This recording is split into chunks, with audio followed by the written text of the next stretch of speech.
Good evening. I call this meeting to order on June 11th, 2020 at 7:04. If we could please show some reverence, we'd like to say the flag salute. We have two guest students tonight. We have Mickey and Cooper Van Pelt, who are going to lead us in the flag salute. Mickey and Cooper.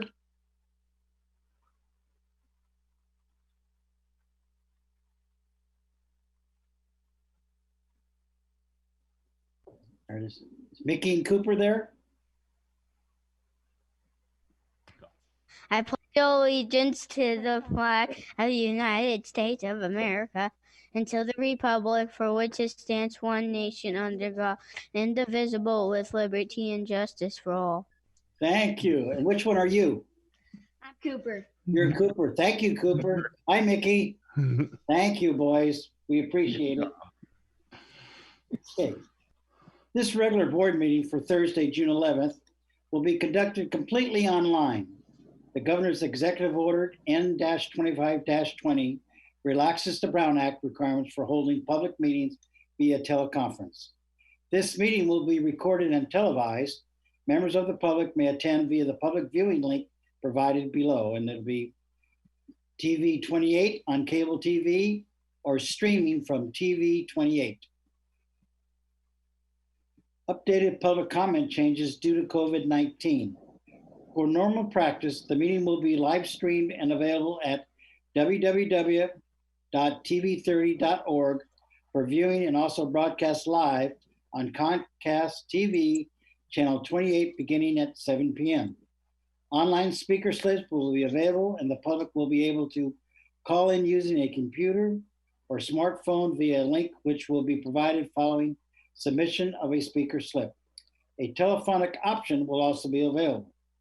Once connected, the public speaker will be placed in an online waiting room. While in the waiting room, the public speaker should watch or listen to the meeting via the outlets above, as they will not see or hear the meeting while they are connected and waiting to speak. When the agenda items upon which the individual would like to comment is addressed, the speaker will be announced in the meeting as to when it is his or her time to speak to the school board or trustees. The speaker will then be moved to the meeting for comment. TV 30 is allowing only audio at this time, adding a full screen public comment when the speaker is talking. Yellow comment form for items only on this agenda. Individual speakers shall be allowed no more than 2 minutes to address the board on this item for the sake of time. In an effort to make our board meetings more accessible to our community, we wanted to share new processes for assessing closed captioning and providing input for public comment. Assessing closed captioning for board meetings. Visit the board agenda. You would like to access closed captioning for link to all agenda postings. Fill out the closed captioning request form. We will follow up via email with a link to access the board meeting via Zoom. Ensure that you have the most current version of Zoom installed on your computer or mobile device available in the App Store. Click on the Zoom meeting link prior to the start of the board meeting. Please use your full name when entering. You will initially be placed in a waiting room. Once you have been admitted into the meeting, you will be able to view the meeting with closed captions by clicking on the CC button on the bottom of your Zoom window. Please use this option only if you require closed captioning. And again, this is something new. It's exciting, and we hope that it will, as we move forward, become a useful tool for people. Thank you. I'd like to introduce our cabinet members and board of trustees. First, we have Julia Hernandez, Assistant Superintendent of Human Resources, Ahmad Chico Leslami, Assistant Superintendent of Business Services, Ed Dialazo, Assistant Superintendent of Student Support Services, Dr. Janelle Woodward, Assistant Superintendent of Teaching and Learning, Trustee Mark Miller, Trustee Joan Larson, Trustee Valerie Arkin, Board Vice President Jamie Yee, on Board President Steve Maher, Superintendent Dave Hagelin, Miss Roseanne Pryor, Administrative Assistant to the Superintendent. And at this time, I'd like to report on the action taken in closed session. In closed session, the board voted unanimously to approve an appointment of Heather Pereira as Director of Educational Options.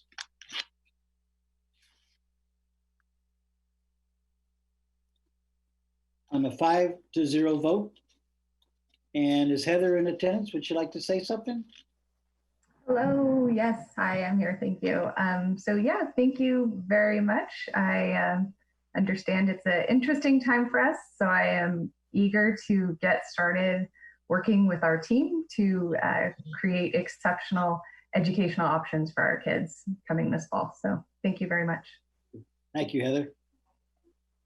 On another item, item 2.4, on closed session, the board voted 5-0 with the motion made by Trustee Larson and seconded by Trustee Miller to approve the readmission from expulsion for internal case number 2019.2020.011.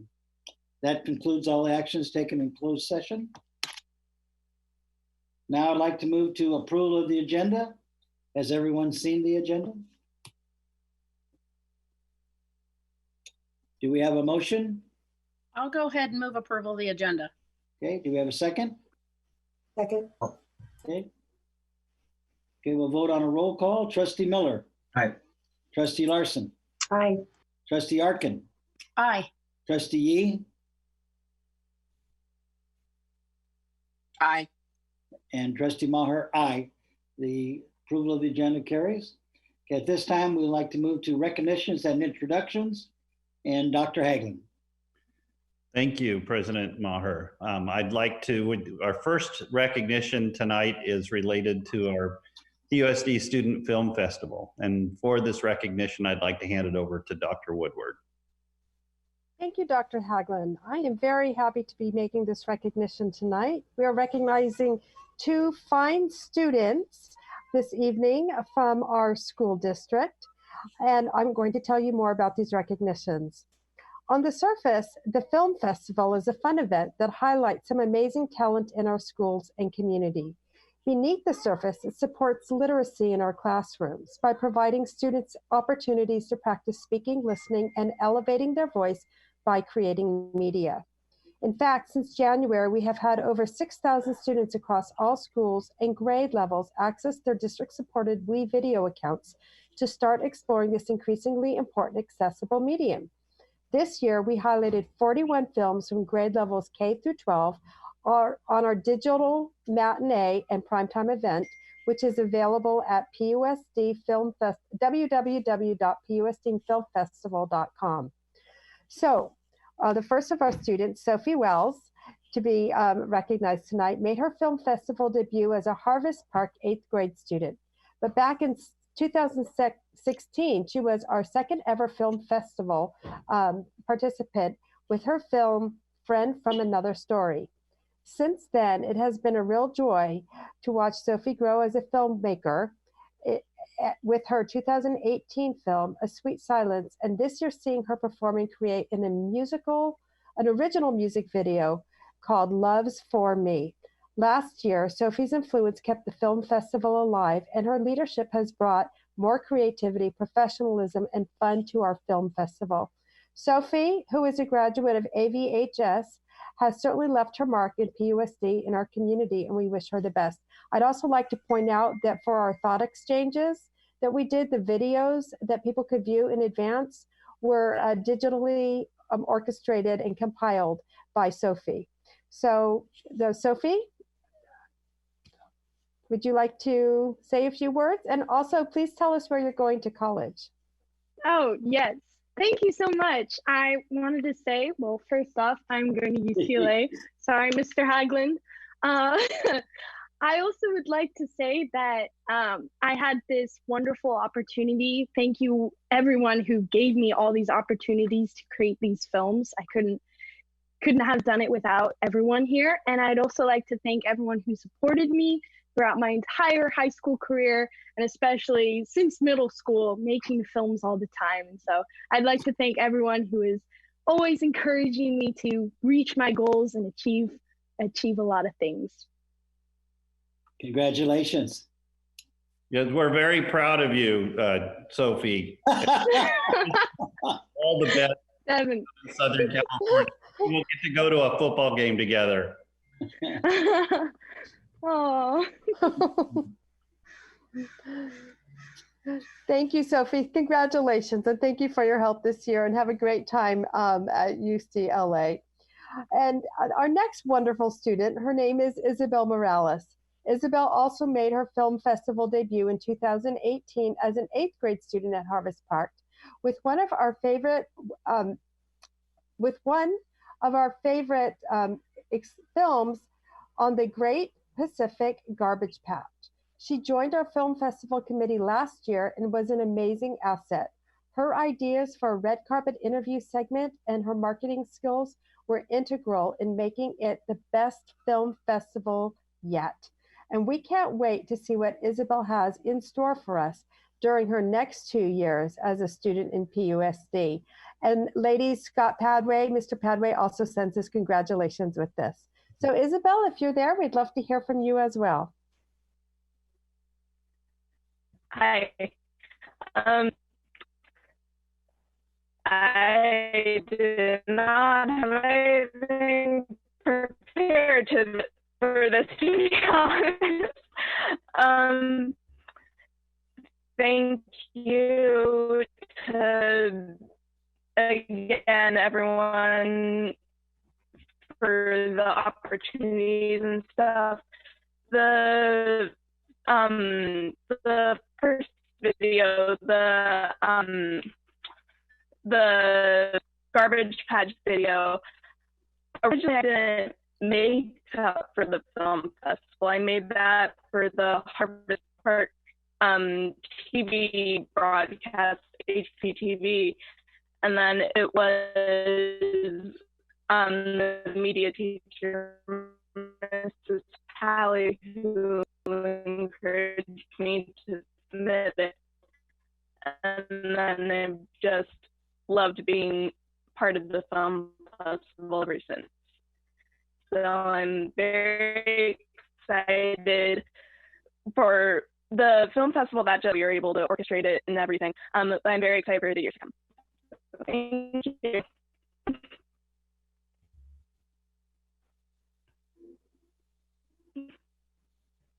Okay. Congratulations. Congratulations. Thank you. Okay, Dave, 6.2. Oops, excuse me. Nice job. Congratulations.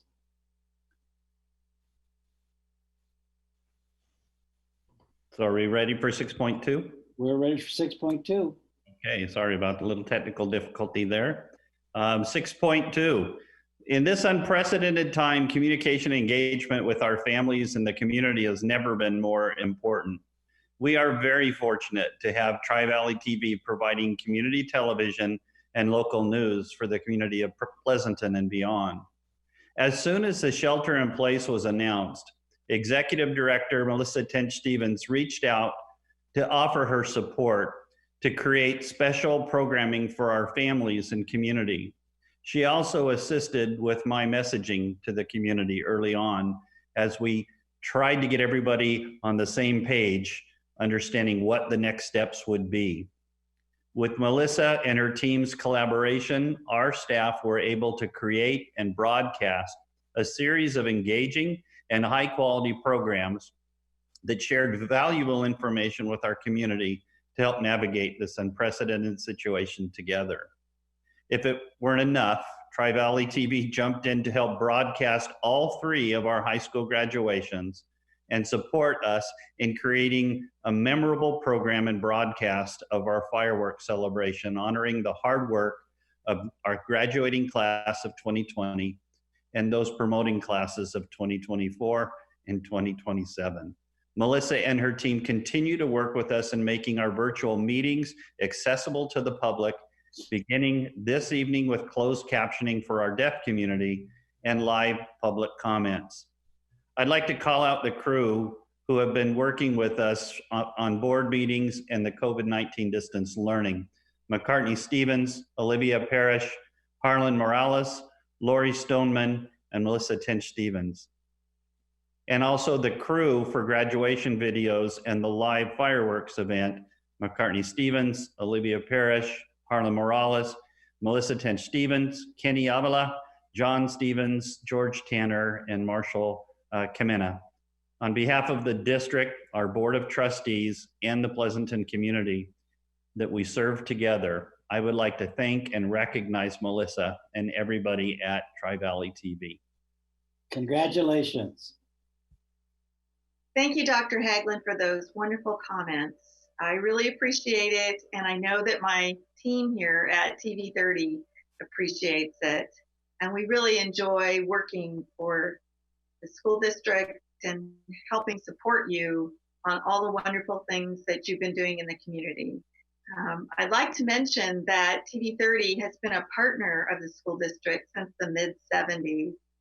And this year was certainly a challenge for all of us. It was for a challenge for TV30 crew and of course for the school district and all the students. And we're so happy that we were able to help you spread the word of what you've been doing, help the students, and participate in the wonderful graduation that you put together with the help of the city. And so we'd all like to thank you for these wonderful certificates. I have mine here. All of my crew members have received one. And we look forward to continuing our relationship in the future. Very good. Thank you very much. Yeah. Thank you. Moving on to item number 7, representatives from the associations may address the board. Our CSCA president, Laura Martinez, is unable to be here tonight. So I'd like to introduce APT president, Michelle Verkeilen of the Association of Pleasanton Teachers. Michelle? Hello, good evening. President Maher, members of the board, Dr. Haglund, members of the cabinet, and our community. I am Michelle Verkeilen, the president of the Association of Pleasanton Teachers. As the school year is officially over, I would like to recognize and honor all our APT retirees. They have given so much to their students, our community, and the future. The knowledge, the care, the support, all priceless. We cannot thank you enough. A couple of us were fortunate enough to deliver their gifts and recognitions this last week to their homes. It was wonderful and bittersweet as we were not able to all come together to celebrate. We wish you, our retirees, all the best in your next adventures. Next, APT would like to offer our appreciation for the many people, employees, families, and community at large who are volunteering their time right now to work together to figure out how to safely best serve our students in the upcoming school year. There are several different forums and committees that are working hard for the success of our schools. One of these is a task force for the reopening of school, which has almost 100 people, many of whom are APT, who are graciously donating their time this summer. Beyond the task force, educators are seeking unpaid professional development and are engaging in planning already for the upcoming year. All told, there will be hundreds, if not thousands of hours donated this summer for the betterment of our students. Thank you, everyone. While we acknowledge our current economic uncertainty, we are grateful to our California legislators that are working towards a budget that puts schools first, especially for our most vulnerable students. We are hopeful that our United States Congress will follow suit with an education supportive budget for students across our nation. If you have not yet, please contact your representatives to ask them to do so. We appreciate our managers and employer in keeping at the forefront the physical and mental health and safety of our students and employees, because all students and educators deserve to learn and teach in a safe environment. As we plan and move forward, it is vital that we proceed cautiously. As much as we all want to see and share spaces with our students, it is important that we acknowledge that our school environment and experience will look and feel differently, and that this may come with challenges of its own, as we all have to adapt and work with COVID-related trauma. We appreciate the words of the board that investing in staff is investing in our students. APT hopes that these new needs can be addressed and supported, and that we will ensure and protect our most valuable resources we have in our staff and our students. We wish for all this because Pleasanton students deserve the best. Thank you. Thank you, Michelle. This brings us to item 8, community comments from the audience. This is for those items that are not on the agenda this evening. Hopefully you have filled out a blue comment form. As a reminder, TV 30 is allowing only audio at this time. Individual speakers shall be allowed no more than 2 minutes because of time. Patrick, do we have any comments? Good evening, President Meyer. Yes, we do. So first up, we will have Jennifer May, then Arnav Garg, and Ayush Singh. Okay. Jennifer, are you with us?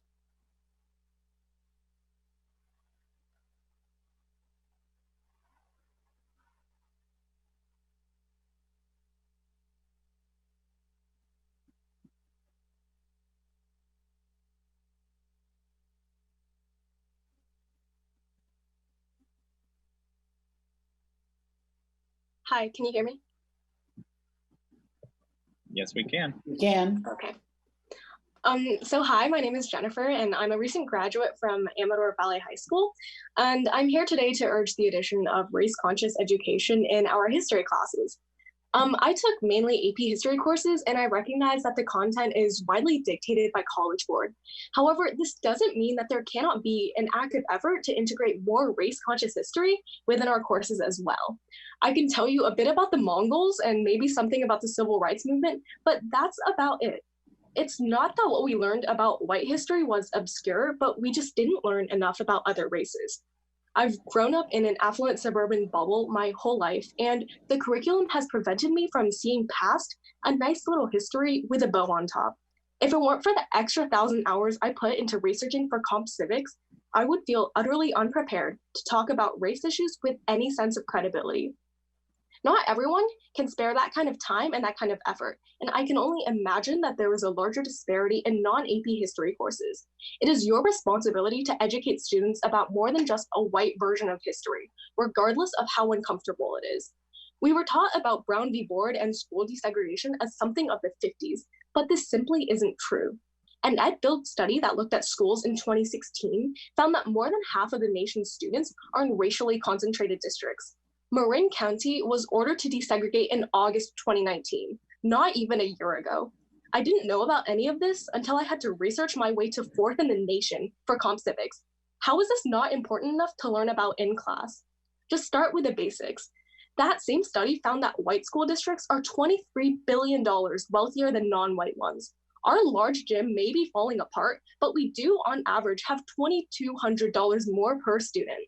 The disparity in education funding is essential for students to understand, and taking a day or two to teach about redlining and racist housing policies that created these segregated districts can't hurt, especially when they affect our own educations. I'm looking forward to the community forum next Wednesday to discuss this further. Thank you for your time. Thank you, Jennifer.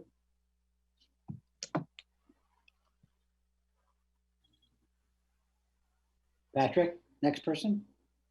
All right, I believe Arnav is with us. Arnav, go ahead. Hi, yeah, my name is Arnav Garg. I am also a graduated student from Amador Valley High School with the class of 2020. So with all the turmoil that's been going on recently, I've spent the last few weeks reflecting on my own personal history education. And while I would say that, yes, it has been an excellent education, there were several holes that I believe are critical to fix in this system if we are to be able to educate our students to solve race-related problems in this country. I felt so strongly about this that I reached out to some of my social studies teachers, and they agreed with me. So I started a petition to reach out further to the community, and in a matter of just a few days, we collected over 1,100 signatures. This petition is publicly viewable on change.org, and I will be sending a link to all the trustees after the meeting. Now, in order to fix this problem, we, the students who have been organizing this reform, believe that we need to work with teachers as well as the administration to truly get change done, which is why we have worked together to put together a Zoom public forum that will be held next week on Thursday at 3 p.m. We implore all members of this district administration to come join us in this meeting as we discuss ways in which we can improve our educational system and incorporate important issues such as redlining and the 1994 crime bill into our education. Because without these, it's impossible to understand the current state of race relations in our country, and yet we have neglected to include them in our history education, to the point where they're either served with either a single slide or not covered at all. This is by no way meant to be an indictment of the excellent history teachers and history departments at Amador and Foothill. Instead, it is meant to be a call to arms to improve our curriculum and best serve our students, so that our excellent teachers can also teach excellent content. Arnav, we have 15 seconds. Thank you for your time.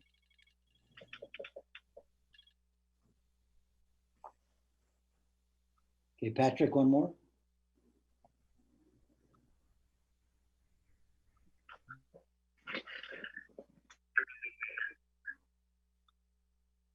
Thank you, sir. Next, we will have Ayush Singh, and then we have Krishna Prakash and Rishabh Raj. Thank you. Can you hear me? Loud and clear. Go ahead. I called in to speak today on the petition before you in favor of a more race-conscious curriculum. Throughout my history education, I've been taught a rather convenient version of the American experience, with race often framed as a secondary force, rather than, as is almost always the case, the primary motive driving centuries of policy. But beyond even this, race is often the single most important determinant of socioeconomic status. And yet our education, though Pleasanton schools are some of the best in the country, has not reflected either of these truths. Instead, our education in racial history has become caricatured. Tragically, it is no wonder why many of us fail to grasp the urgency of the Black Lives Matter movement until a cell phone video is shown to us. Last summer, I was lucky enough to take part in a 6-week seminar on race and the Freedom Summer of 1964. It opened my eyes in large part because such events have been overlooked in my normal education. I learned about important players in the civil rights movement far beyond MLK or Rosa Parks, about Ella Baker, Bob Moses, Dave Dennis, and Fannie Lou Hamer. Putting it all in perspective, I think this is a microcosm of our current education, which skips over the inconvenient in favor of the easy to understand. The full portrait of Malcolm X was never painted. The theft of Black homeowners was explained only vaguely. The historical debates over reparations and Confederate statues were never touched on. And in a city with a fast-growing Asian population, the Immigration and Naturalization Act, the reason many of us can speak to you today, barely even received a mention. Noted author Ta-Nehisi Coates puts it best. If Thomas Jefferson matters, so does Sally Hemings. If D-Day matters, so does Black Wall Street. If Valley Forge matters, so does Fort Pillow. Too often in my education, despite the efforts of some of Pleasanton's finest teachers, the former has been emphasized at the expense of the latter. I understand the difficulties of reworking our current education curriculum, but this issue is worth it. Race informs nearly every aspect of modern life, and the status quo gives it far too little weight. I want to thank Arna for putting forth this petition and thank all of you for your time. Thank you. Thank you. Thank you, Ayush. And do we have Krishna Prakash with us? Hi, can you hear me? Yes. Go ahead. Hi, my name is Krishna Prakash, and I am now a graduate of Amador Valley High School. I want to commend all previous speakers, and I do agree, education is one of the most pivotal points of anybody's coming of age, and it's a way that they understand social issues to a greater extent. And it is a shame that so many of these racial issues are overlooked for such a long issue, or for such a long time. And I think the Black Lives Matter movement is not emblematic of the entire issue of racism as a whole, but is instead symptomatic of racism as a founding institution in our society today. We as privileged individuals don't understand the full scope of how much in debt we truly are to the African American community in this country. We could not have survived without them. And as mentioned earlier, every major ethnic group has benefited from the civil rights era activism and from all of the systems of oppression that we have put in place so long ago. Therefore, it is imperative that we begin to acknowledge these struggles through our education system as a first step to recognizing disparity and fighting back from it at an early age. Thank you, and I yield my time. All right, thank you, Krishna. Next we have Rishabh Raj, and then Megan Chung and James Dormer. So Rishabh, go ahead. Hello, can you hear me? Yes, we can.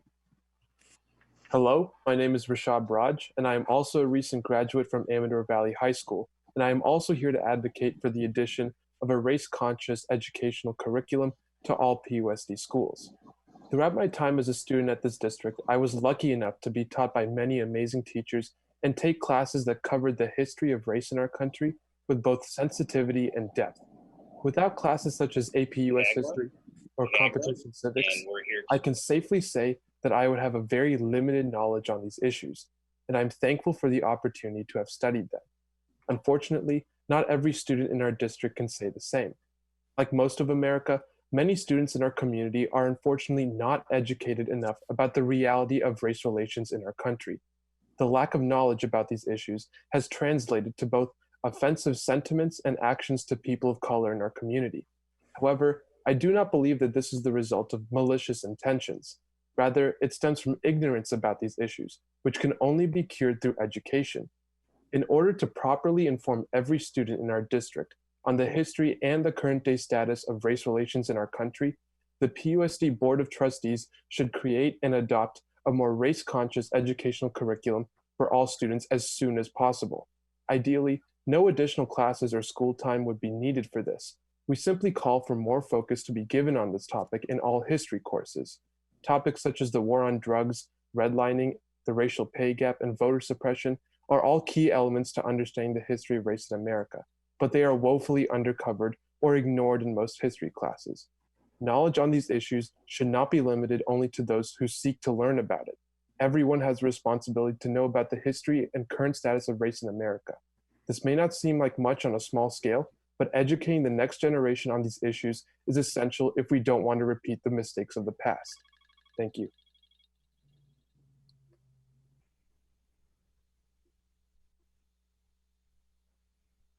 Thank you, Rishabh. Next, we have Megan Chung. Megan, are you with us? All right, we will move on. James Dormer. Hi, my name is James Dormer, and much like others, I'm advocating for more race-conscious curriculums, specifically in regards to Native Americans. When I was in 3rd grade, I learned the history of Pleasanton. I learned all about the Bernals, the Amadors, and the other families whose names decorate the mural on Main Street.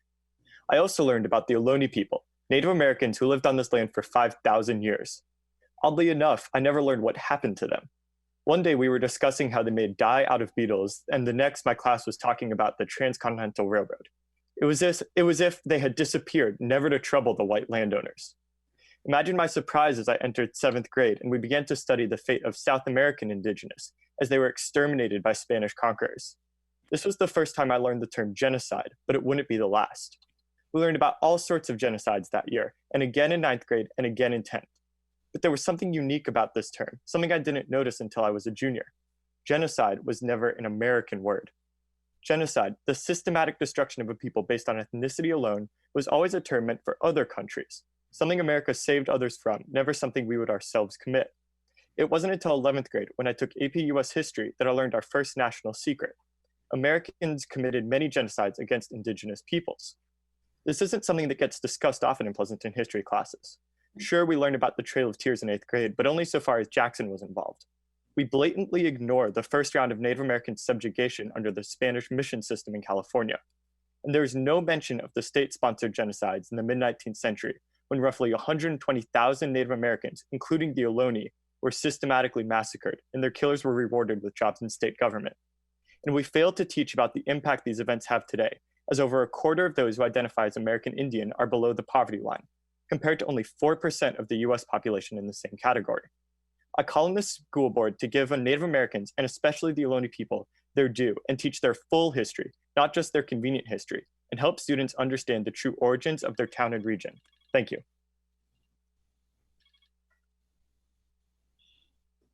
All right, thank you, James.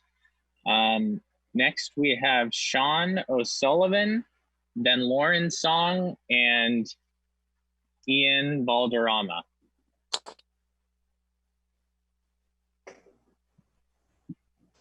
Sean, are you with us?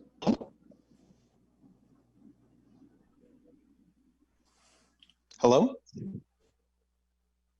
There you are. We can hear you. Go ahead. Okay.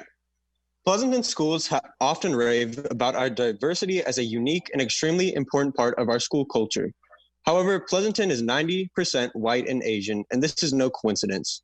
Pleasanton has historically opposed affordable housing because it challenges the image of Pleasanton as what I like to call the perfect bubble city. Given this lack of a diverse student body, it is no surprise that the struggles of these racial groups have been in large part swept under the rug in our curriculum. There's a brief section about the civil rights movement, but is not comprehensive enough and fails to make connections to the United States we live in today. Given the entirely peaceful protests happening in Pleasanton, it is apparent that change is wanted and needed by a large portion of the community. We can start that change here in our school systems by truthfully showing American history and teaching our children how it continues to affect people of color today. More specifically, the experiences of historically oppressed groups must be heard in our public school systems, no matter how violent and uncomfortable they may be. It is very easy to ignore the legacy of a racist and discriminatory system when there are almost no voices of color, nor any type of true poverty in our area. However, if we want to encourage empathy and the understanding of others like we so often claim that we do, we must make changes to our curriculum. This is why I am calling for a shift in our curriculum to focus on more recent issues involving inequalities and injustices in America. For one, we must teach of the harsh and devastating implications of the 1994 crime bill.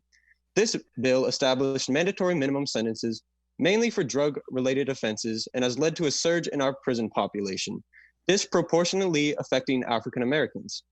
Another consequence of the 1994 crime bill was the three strikes law, which puts away people for 25 years to life after committing their third felony.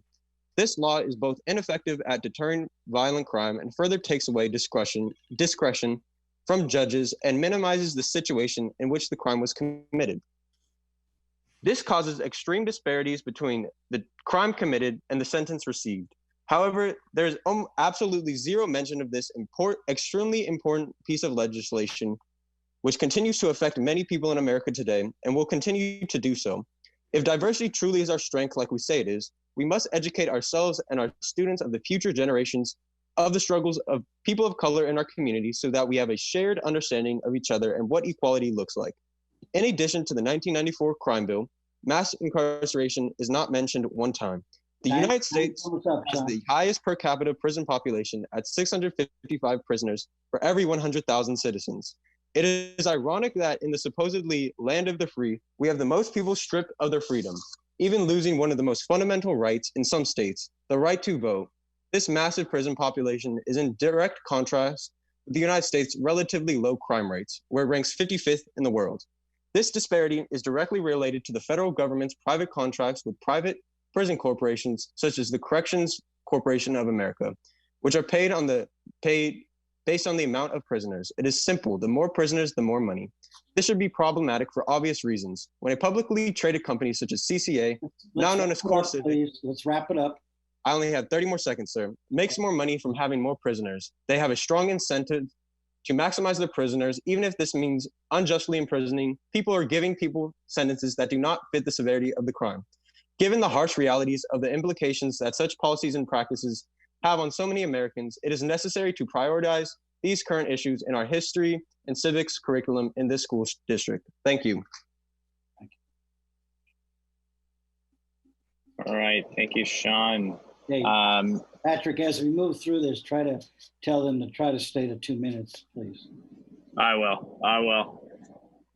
The students are very spirited. All right, next up we have Lauren Song. I apologize. Yes, next we have Lauren Song, then Ian Balderrama, and then finally Scott Bodensteiner.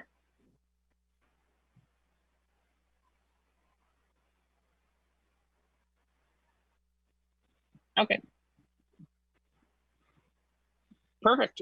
Let's have Lauren. Lauren, go ahead if you're ready, and then we'll do Megan. We'll do Megan at the tail end. Hi. So I'm Lauren, and I just graduated from Amador Valley, and I'm here to talk about race-conscious education in our district. I'll be focusing mostly on the regular U.S. history curriculum that I learned my junior year, because in light of recent events, I don't think that we learned enough about fundamental racist policies and events that took place and that still negatively affect today's society. For example, we learned about the Chinese Exclusion Act and Japanese internment camps after World War II, but I knew that there had to be more history about Asian Americans. There was no analysis on how some more recent policies and significant cultural shifts created a weight that the Asian minority has to carry to this day, such as the toxic model minority myth. Additionally, with the protests sparked by George Floyd's murder, I've seen too many kids refusing to see the other side of the injustice because they do not see the deep-rooted causes of it within our Pleasanton bubble. Yes, the internet is a place to learn, but how can we expect teens to learn to educate themselves when they don't really know what to educate themselves on? Also, I know there are many people who don't care and don't want to research these topics, so they'll never have to learn about and realize the injustices that happen to these minority groups. In my 11th grade U.S. history class, we learned about the basics of Martin Luther King Jr., the Black Panther Party, and Malcolm X, but not a ton about the policies that have shaped America since then, such as redlining, and we didn't really go into depth that much on that topic. In another class, AP Human Geography, which is taken by only a handful of students, we spent multiple days learning this, and Mrs. Duanich even had led us to make the connection that this still negatively affects the Black population today, and that is why so many impoverished urban neighborhoods have a majority of Black residents. This isn't the fault of the teachers in any way. It is definitely a problem with the history curriculum. There should be more in-depth analysis about the historically racist events and policies that still unfortunately affect the same people today in a class that all students are required to take. I look forward to talking with you at the next forum next Thursday to discuss these ideas and further help. Thank you.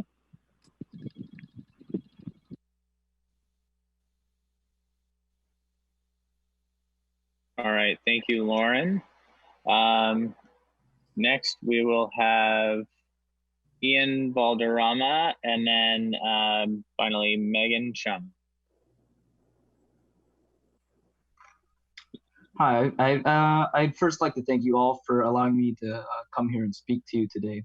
I think we can all agree that history is a narrative that is written by historians and is told in a kind of narrative format to kind of educate our young American citizens on how our society has come to be through the lessons of history.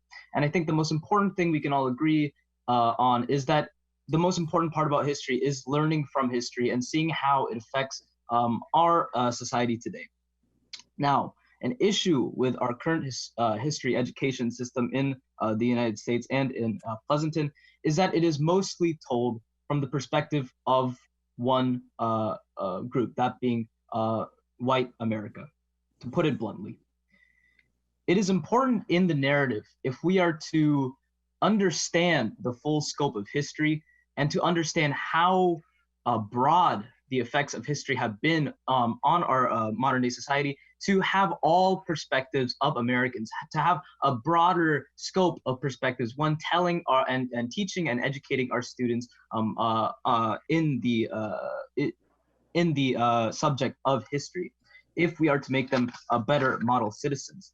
For example, much of the for example, when history talks about Asian Americans, for example, it is often condensed to the struggles and the historical events surrounding all the diverse Asian American groups, whether it be Indian Americans, Chinese Americans, Korean Americans, Filipino Americans, is often condensed down to stories and of an education based on them being told as a whole, because their perspectives are often not taught to students. And I think we have an opportunity here to make Pleasanton's education system one to emulate across the state of California and the United States by basically making our history education more comprehensive. Thank you. Thank you, Ian. And finally, Megan Chung, are you with us? So that's it, Patrick? All right, that concludes our public comment. Okay, then we'll have item number 10, which would be Superintendent's Report. Dr. Hagelin? So first of all, I just want to say well done to the student speakers. As a former social studies teacher and a huge fan of our competitive civics teams, I could not be more proud of you for engaging your voices in a way that's designed to evoke local change. I look forward to ongoing collaboration with you and your peers as we address curriculum and programmatic improvements, including that which you raised tonight in your discussion. This is important work for many reasons that you cited. I would like to restate our shared commitment to continue to support conversations on equity and embrace a better understanding of issues of racism and bias raised to the forefront of civil discourse in the wake of the death of George Floyd and the demonstrations that followed around the world. It was remarkable to see our students lead a peaceful and powerful demonstration this last week here in Pleasanton, advocating for awareness and moving these conversations forward. Our students, as we expect and celebrate, are busy making a better world.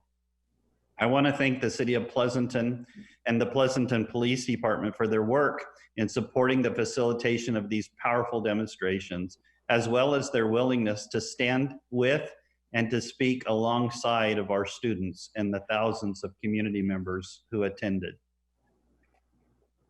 While the school year is over, our staff continue to work tirelessly through these unprecedented times to serve our families and community. Very well described by APT President Verkyland earlier this evening. We are all collectively working to plan for the start of the 2020-2021 school year, which will be an ongoing and fluid process as the COVID-19 pandemic continues.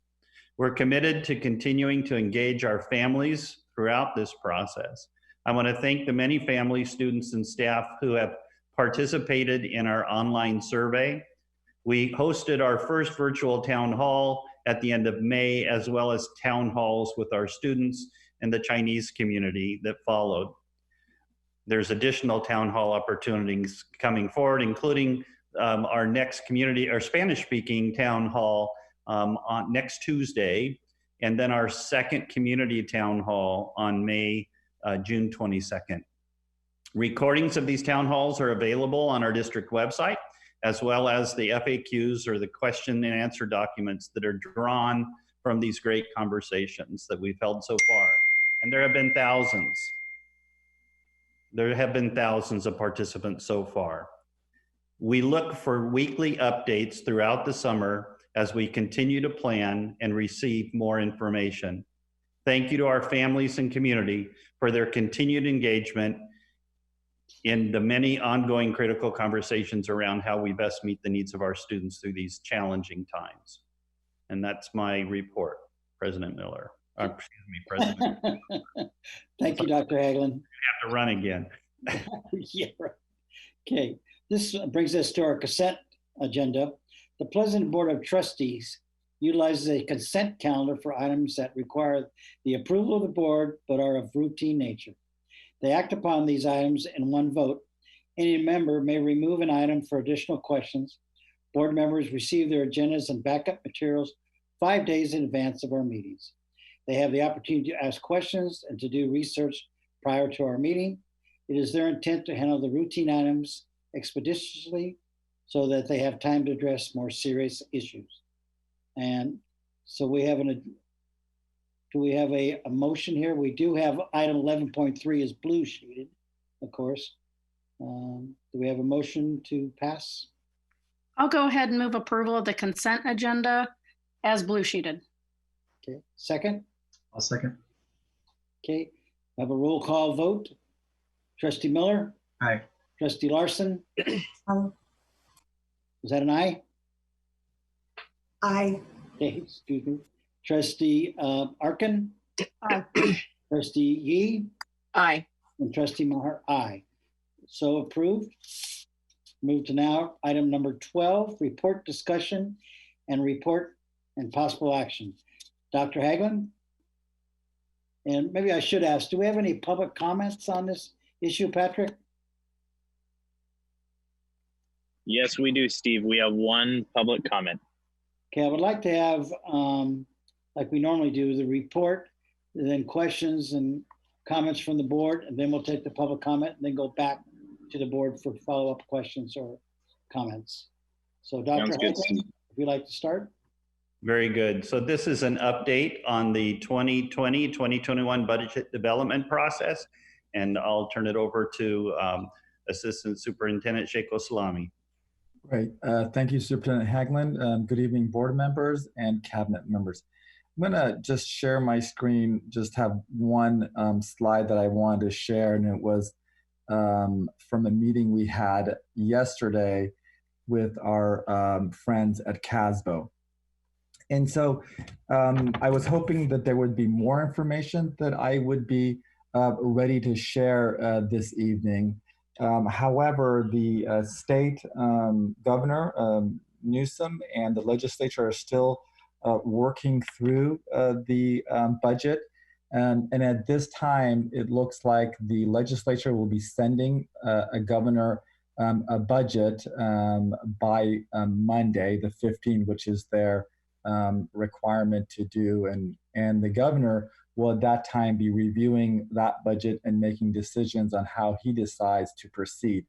The two sides appear to be somewhat far apart. The governor and his office are looking at a significantly different budget with reductions in both the LCFF and categorical, significant deferrals, and then looking at special education and the federal funds from a different perspective. The legislature currently is rejecting a lot of those proposals, looking at using deferrals, slightly different special education allocation in terms of the additional funds.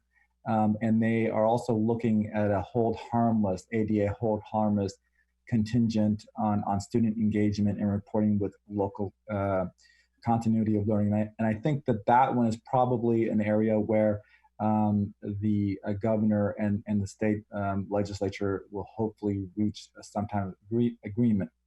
In addition, the legislature is looking at including Assembly Bill 1835 as part of their proposal.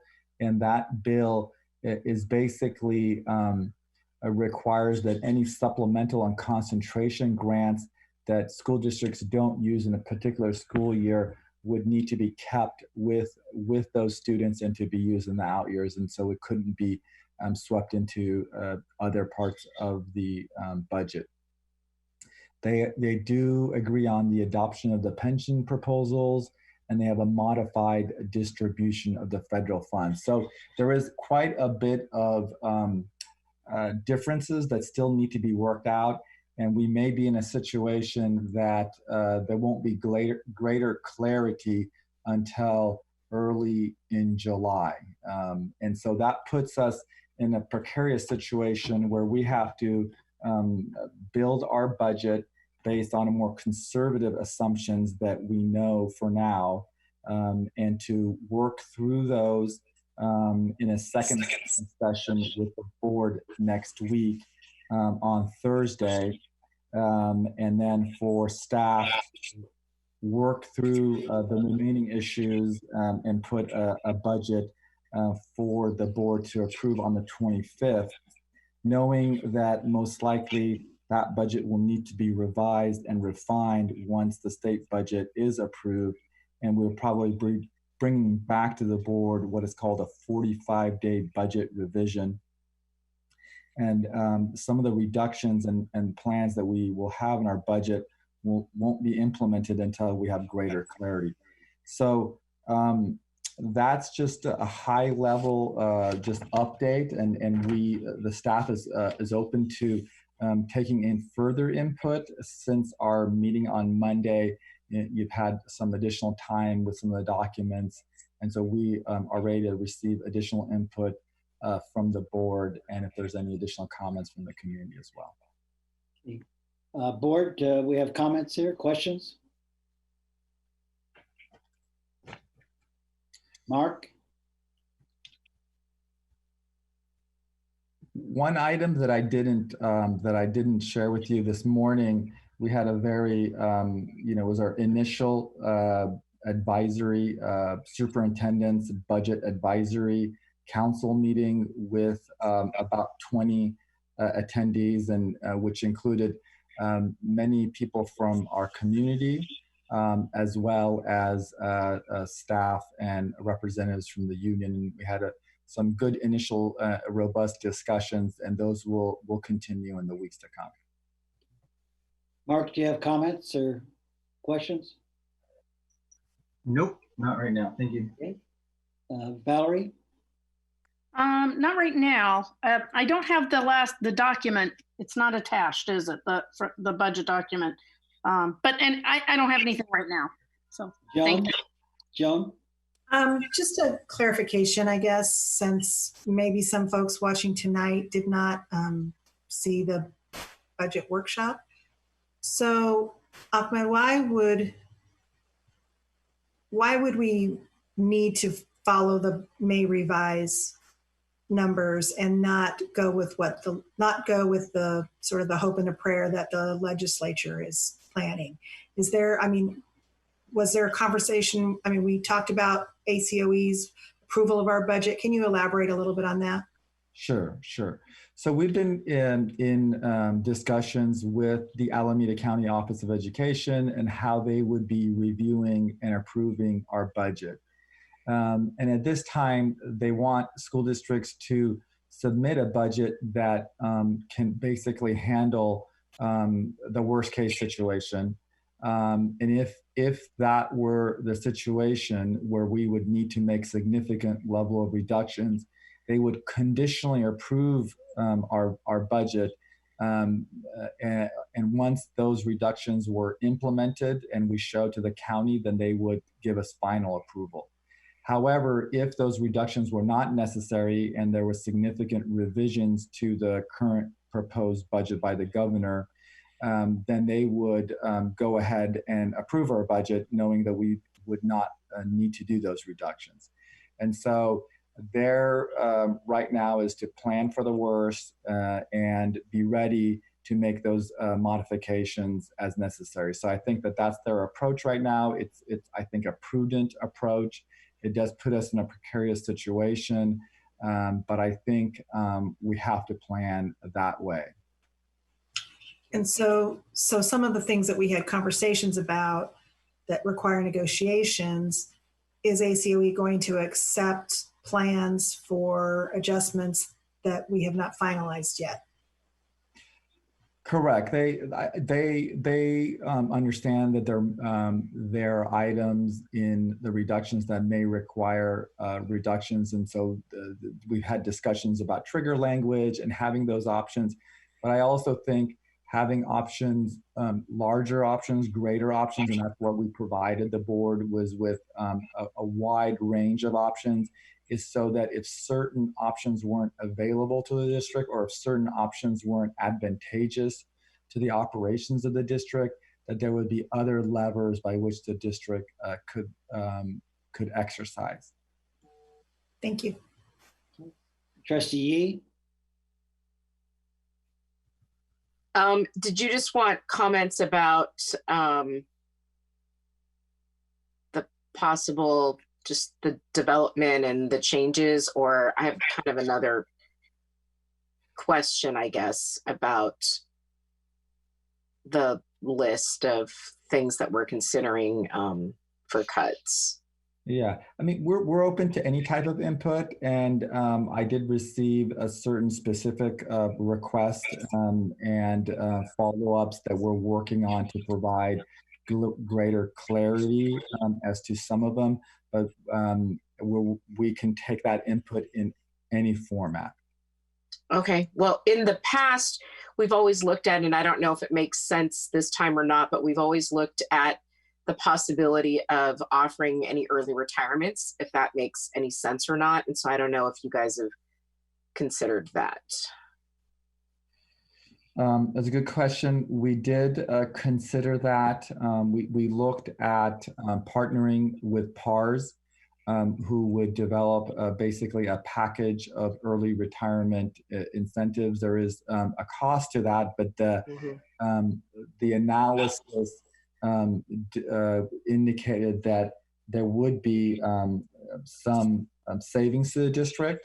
But the timing of that plan for initiating this year was very compressed, given the situation that we were in, and we felt that it would be more strategic to use that in a second year planning process. Right. That makes sense. Thanks. Man, I was a comment, one question. If we look at going with the most drastic budget outlook that is on the table right now, is it possible to make our deductions or budget cuts in areas that we could bring people back? I'm afraid that if we start cutting in certain areas, people will seek elsewhere for employment. If that happens, we will lose people, so that when we do add money back in, we won't have someone to take up that position. So I guess what I'm saying is are there cuts that are equal across the board, possibly, that everyone kind of suffers, but no one loses a position, so that we don't lose people? Whereas if we eliminate positions, then we have people that leave, then we can't, if we do get money back, we can't reinstate them. Good. That's a good question and good comment. However we look at the reductions, be it either in salary type of reductions, which is either furlough days or some type of across the board reductions that we discussed last time, and or if they are actual positions that we would close, not hire, or reassign to, I think that those should be based on somewhat trigger language, is if the state implements their reductions, or if the federal government doesn't provide the funding in terms of the legislature's kind of approach, either trigger on or trigger off, that we would have that kind of built into the budget, that it's not like automatically the budget has been approved and we're going to start to initiate those reductions or those type of salary. That we would really need to have certainty on the budget that the state is going to approve. That is an approach that I would recommend. However, there may be other type of budgetary assumptions that are good business practice that we should be looking at in terms of our business operations and tightening the belt. Because as we indicated previously, our deficit spending, our structural deficit spending, we were in that mode prior to this, and the fiscal challenges that lie ahead of us are not going to go away in a single year. And the earlier we can start with some of those smart type of reductions, and that they will pay off better in the outer years as well. Secondly, are we going to have any type of discussion regarding property that we own, the sale? I know that's a one-time item type situation, the influx of cash, let's say, from a sale.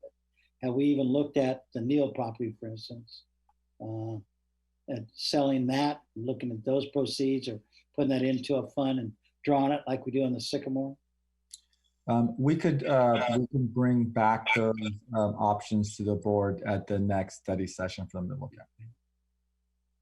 Okay, that's my only comments. I know you're working hard. Thank you. Anything else? I'll open it up to the public right now. Patrick, we have one comment, you said? Yes, sir, Steve. Okay. All right.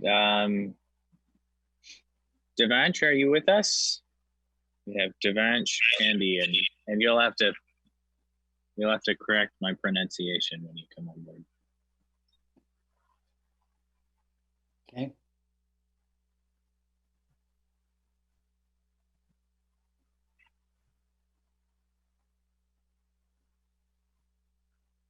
Hello.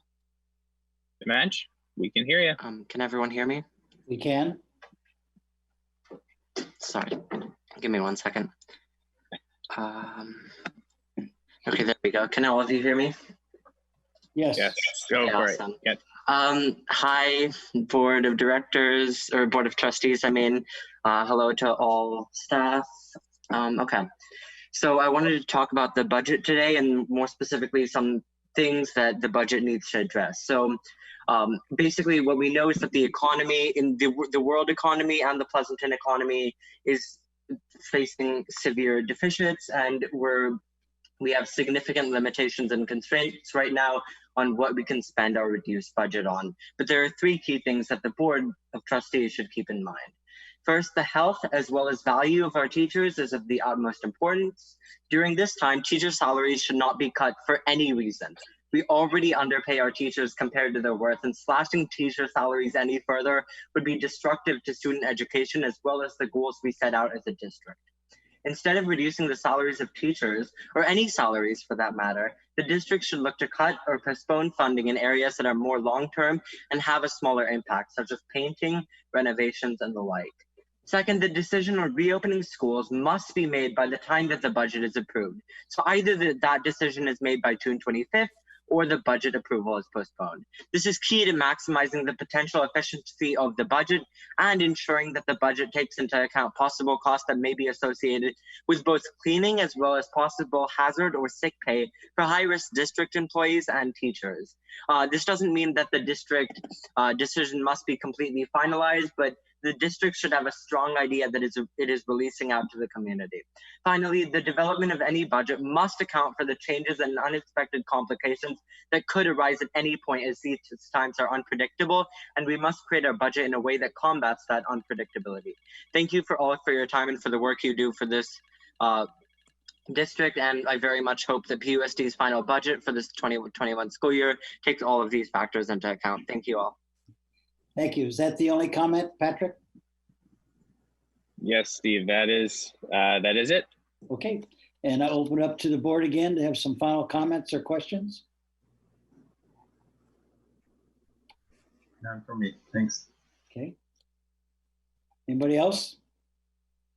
No, I'd just like to add that before our next study session next week, we can email you with any other comments we may have between now and then, correct? Yes, please. I encourage that. Okay. Thank you. Okay. Anybody else? Yeah, I'm just wondering if David, you could explain a little bit about what the goal is that you have for this special superintendent's budget advisory committee. What is their role, and what are you hoping to get from that? Certainly. So my leadership style is to try to engage as many people as possible into a conversation so that I can have a deep appreciation for the thinking of our various stakeholder groups. And so that involves inviting people to conversations that aren't necessarily the normal folks, and even those sometimes that may have differing opinions than I might. Because if I don't get that kind of information into my ear, then I'm making decisions in a silo, and I prefer not to do that. And so the Budget Advisory Committee is a superintendent's committee. Folks have been invited to participate. They've been asked to be as transparent and honest with their communications and to bring in any concerns or thoughts that they have into the process so that we can vet ideas that are going through. So Ahmed and I both serve on that committee, as does an alumni. We have a couple of principals. We have a couple of other district administrative types. And then we have a group of parents, community members, business leaders. And as Ahmed said, I think it's 21 folks altogether in that community, in that committee. So the goal is to have them inform my thinking by presenting thoughts that they have as they listen to the presentations that we're putting together. They're not a decision-making group. They're not going to vote to say this or to say that. They're simply community members who are concerned about our schools, that want to make sure that we make a widely informed decision as we go through the process. And so it's a helpful committee to me before we, and Tahmad, I'm sure, before we finalize any kind of presentations that we bring to the board. But it doesn't stand alone by itself. I mean, even though we're out there talking about the reopening of school, we're collecting insight and information from a whole lot of different people. And so when we listen to the conversations about opening school, it's also informing our thinking about the budget development process. And so the more opportunities we have to engage with members of our community in conversation, the more thoughtful we can be when we make decisions. Thank you. Great, thank you for doing that. Okay, Ahmed? Yes. Could you maybe go over when the next meeting is, what time, how the community can log in so that those that are interested can hear the meeting? So yes, our next board study session meeting is Thursday, the 18th, June 18th, from 7 to 9 p.m. And it will be accessed the same way as our regular board meetings. It will be posted, and then it will be accessible via channel 30 through the same method that we used tonight. The following, after that, on the 25th, that's Thursday, a regular board meeting. There will be a public hearing and an action item for the budget. And the reason the budget must be approved by the board on the 25th is that we're required by law to submit that to the county office by the end of the month. Thank you. Okay, no further questions. We'll move to 12.2. Ahmed, you're up on this. Great, yes. I'm kind of excited to talk a little bit about this. I'm going to actually turn it over to Mehdi really soon. You know, when I joined the team in October, November, our director of operations, Mila Graska, who had been leading that group for several years, was retiring. And in January, we hired our new director of operations, Mehdi Rajabzadeh, and he has been diving deep into the team there and the issues and really working super hard. And I think the challenge has been not only learning our organization and the challenges, but also having to now maneuver through COVID-19. So through all that, we've been really trying to keep everything together. And so Mehdi will provide his report and his insight as to what we have done in the current fiscal year and what we plan to do in the coming year. So with that, I'm going to turn it over to Director Mehdi.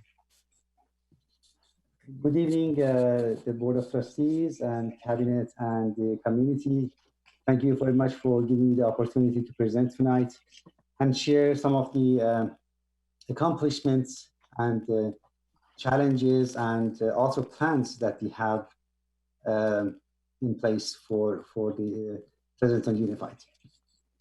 With that, I'm going to share my screen shortly.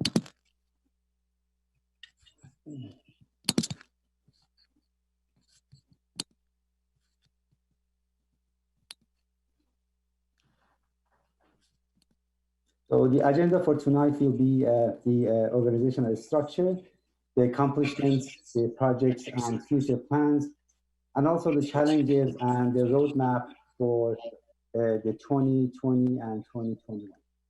As Ahmed mentioned, I joined on the last week of January. It's about 4.5 months that I have joined the school districts and with all the challenges that we have seen in the past 4 months. This is the organizational structure. The operations is part of the business unit, one of the 5 organizations. On the next slide, I will show you the details of the organization, the operations.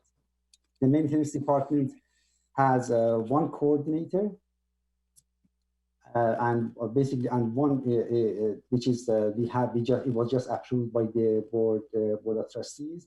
The position is still vacant. We have a position for 2 lead skill maintenance. One of them is right now vacant, and we have 8 maintenance staff. And out of 8 people, 1 of them is on long-term leave. In grounds, I have 1 skilled grounds and 4 grounds people. 2 of them are dedicated to high schools, and 1 of them actually retired on Tuesday. So we are now down to 4 people in grounds. In transportation, we have 7 bus drivers and 1 van driver. In custodials, we have the custodial manager, Juan Sanchez, who has been fantastic in helping us throughout the COVID process and also with other projects as we move forward. I will explain about that as well. 18-day day shift and 37 night shifts, 10 to 12 substitute, and we have 1 vacancy. In the office, we have 3 people who are helping in a variety of positions, including the facility round, which is the property rental. Funding for the operations come from routine restricted, unrestricted, and special education funding. For the routine restricted is about 3% of the general fund annually. And for the rest of it, I will go to the next slide and I will explain in more details what each one of them means for us. In special education funding, which is actually not on the second slide, the next slide, it covers the transportation personnel, bus maintenance, and also the bus purchase that we recently did, and the Board of Trustees kindly approved that. In the unrestricted, we have about $8.4 million. Out of that, $4 million is for salaries, about $300K for materials, and about $3.7 million is for utilities. In the routine restricted maintenance, we have about about $5 million is about $3.3 million for salaries and benefits, $500K for materials and supplies, and about $900K for repair and professional services. If I just do a quick tally, out of $13.2 million, $11.3 million is for salaries and utilities. The balance is about $2 million for repairs, professional services, and some other work that we are doing. The work can be generated in a variety of ways. One of them is work orders can be generated by the team members all across in the operations, including the custodians and the maintenance team itself, or by myself. When I go and walk around the campuses, I find something which is important to address. I take a photo and ask somebody in the team to generate a work order. There are projects which are also generated by the sites or by a variety of the team members. And these are mostly for new items, are replacing a marquee, new blinds, diving boards, and replacing carpets. So far in the 2019-2020, we have about 140 projects that have been initiated by the sites, and we have been addressing them as we move forward. In fact, for these projects, Van Pelt, Ahmad has brought up Van Pelt to help me with the projects as we are short-handed, and they have done also a fantastic job in helping me throughout the process. There are improvement plans by the district office, including the roofing projects, HVAC, concrete, and asphalt, and you will see a number of them that I will explain about on the next slides. There are emergencies, incidents, and vandalism. As you could imagine, during the COVID-19, in the almost about 2 months, we had a fair share of vandalism at different schools. if I go from the descending order, it would be Amador, which is a kind of an outlier, which is the largest number of vandalism, and then Valley View, and then we also had one vandalism at Fairland, at Foothill High School, and one small minor one at district office. We have also preventive maintenance, which is for HVAC checks, full equipment, door hardware checks, and so forth. And again, as I move forward, I will explain some more. I will go into more details about the preventive maintenance as well. This is the synthetic field that was installed at Foothill High School. Girls lacrosse is being added by end of this month and early July. The project is expected to be completed on the first week of July. I'm trying actually to expedite that to try to get it basically done within the by end of June. And also the roof and HVAC at Amador Valley High School in the building D was completed, and you will see on the future photos I will explain about that as well. We replaced diving boards, 2 diving boards at Foothill Aquatic Center. Recently, we completed this project in February. We have a large number of tripping hazards across a few schools, specifically at Hearst and Hart Middle School. We signed a contract with the company Precision Concrete, and they came and addressed all the trip hazards larger than ½ inch all the way to 2 inches. Anything beyond 2 inches is they did not recommend the shading of the concrete, which is actually done in a very special way, very smooth and very nice.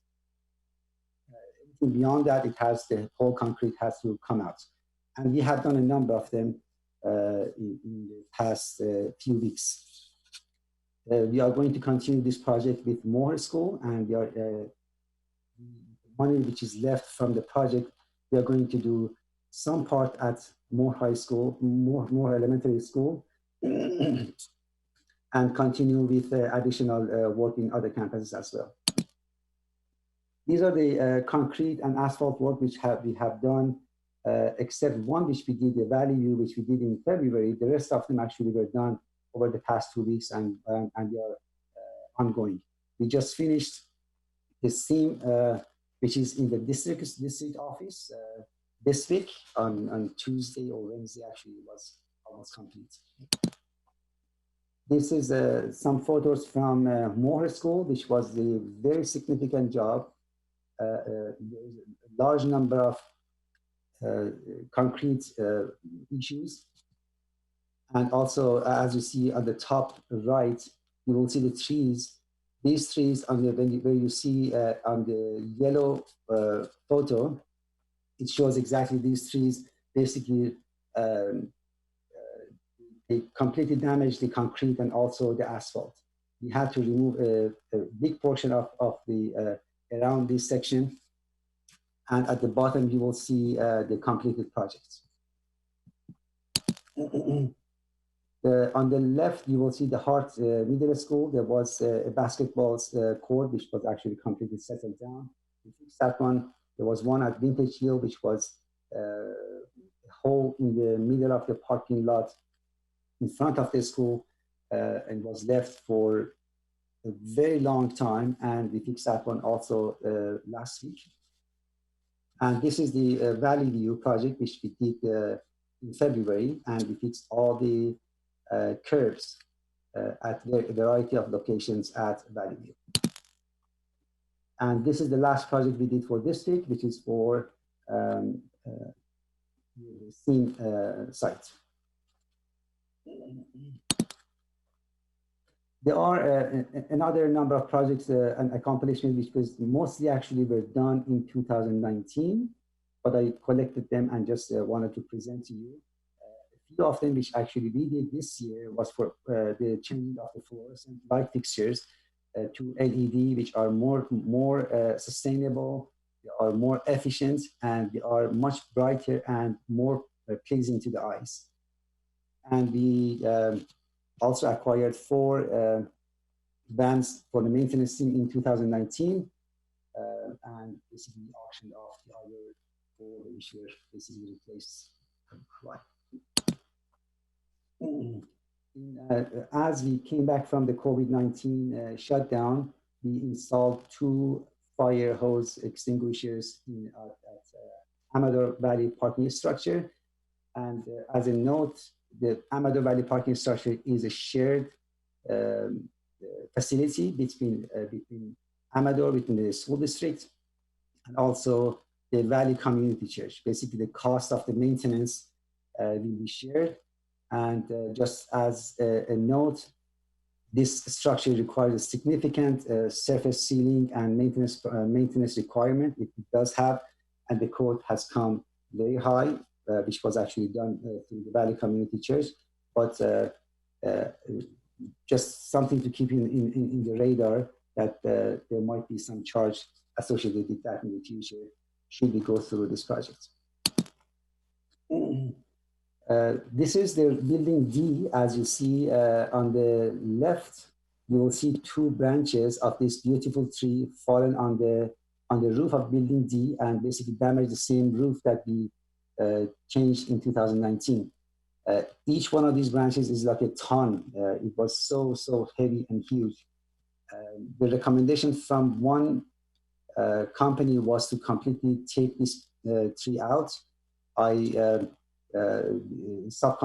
talked to another arborist and made sure that we do address the tree because it is so beautiful and so magnificent. So we could actually work with this ethical supplier, ethical arborist, and keep the tree and save it, including the 2 more trees that we could save. And we are going to address that annually and monitor it to make sure the tree will be safe and the people, the students and the staff will be safe, and no hazard situation will occur. We have had a large number of pipes breaking down across the district office. This week alone, we had 6 incidents, and we are still trying to find a few of them which we are not able to find. We have spent over 100K with a few vendors, and like this one, as you see in the photo, it was like 7 feet below the ground. And what we did, we brought the valve up and we put a box over there, so in the future, if you want to reach the valve, we can easily reach the valve. So the amount of work which is being done by vendors and also by our team, which are going, they are doing a great job in finding these and fixing these immediately is mind-boggling. On May 7th, we had a program for field evaluation and renovation, including the Gates Associate is a company, a consulting company which we hired. The city of Pleasanton, which kindly actually helped us and joined us during this evaluation and evaluation of the fields. And myself and our lead ground person, we went to 7 campuses: Amador, Foothill, Pleasanton Middle School, Harvest Park, Hart, Vintage Hills, and Hearst. We evaluated the grounds, we evaluated the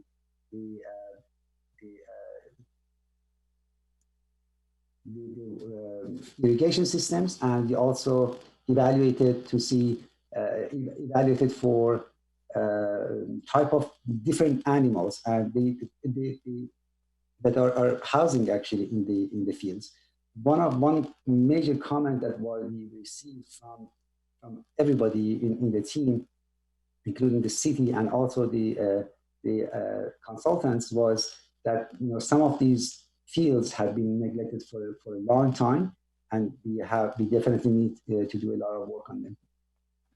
We have received a report from the consultants, and we are going to discuss with the constituents and take the next steps. And you will see my comments about that we are, that this will be one of our challenges.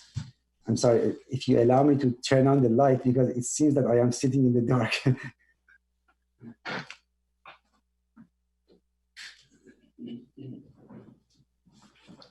This looks better, I guess.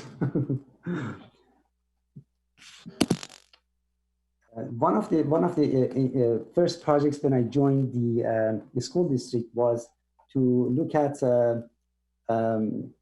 all the custodial clauses, because to me, custodial clause was the source of, it can be the source of bad things and good things. If we take care of it, if we clean up the custodial closet, if we have a very clean custodial closet, we can assure that the team will be doing a great job also outside. Basically, clean your house first and just start cleaning other locations as well. So I personally, with Juan Sanchez, our custodial manager, we inspected every single custodial closet, more than 90 of them across the school sites. And we took detailed report from every single one of them. We provided tools and instruments to every closet. And based on that, we are creating a repair and upgrade plan, a regular inspection plan, and also a training document, which is very important because we saw a variety of approaches to a single subject. How to, for example, where to hang your mop.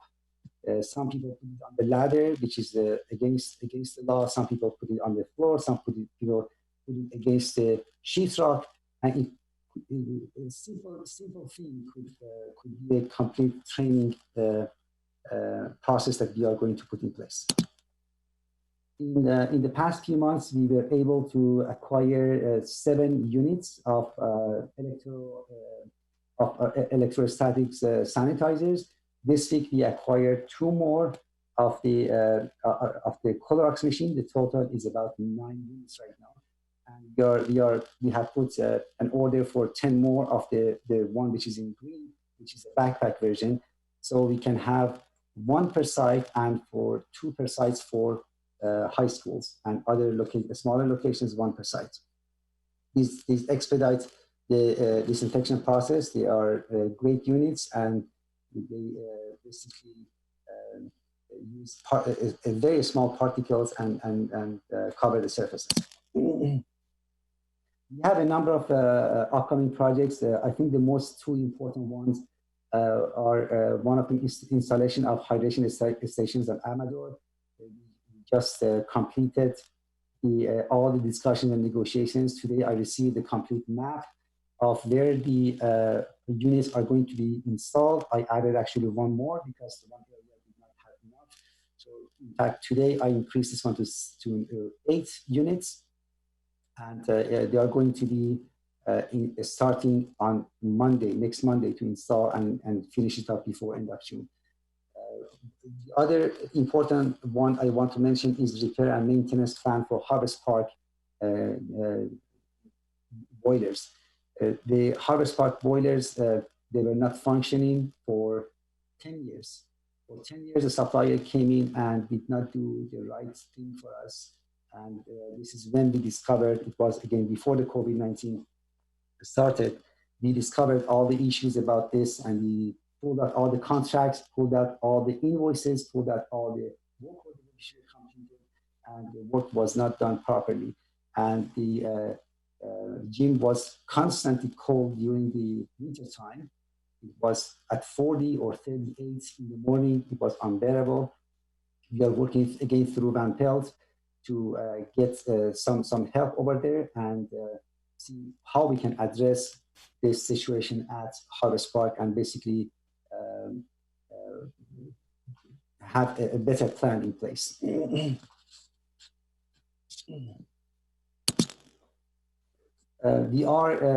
have a number of plans for 2020 and 2021.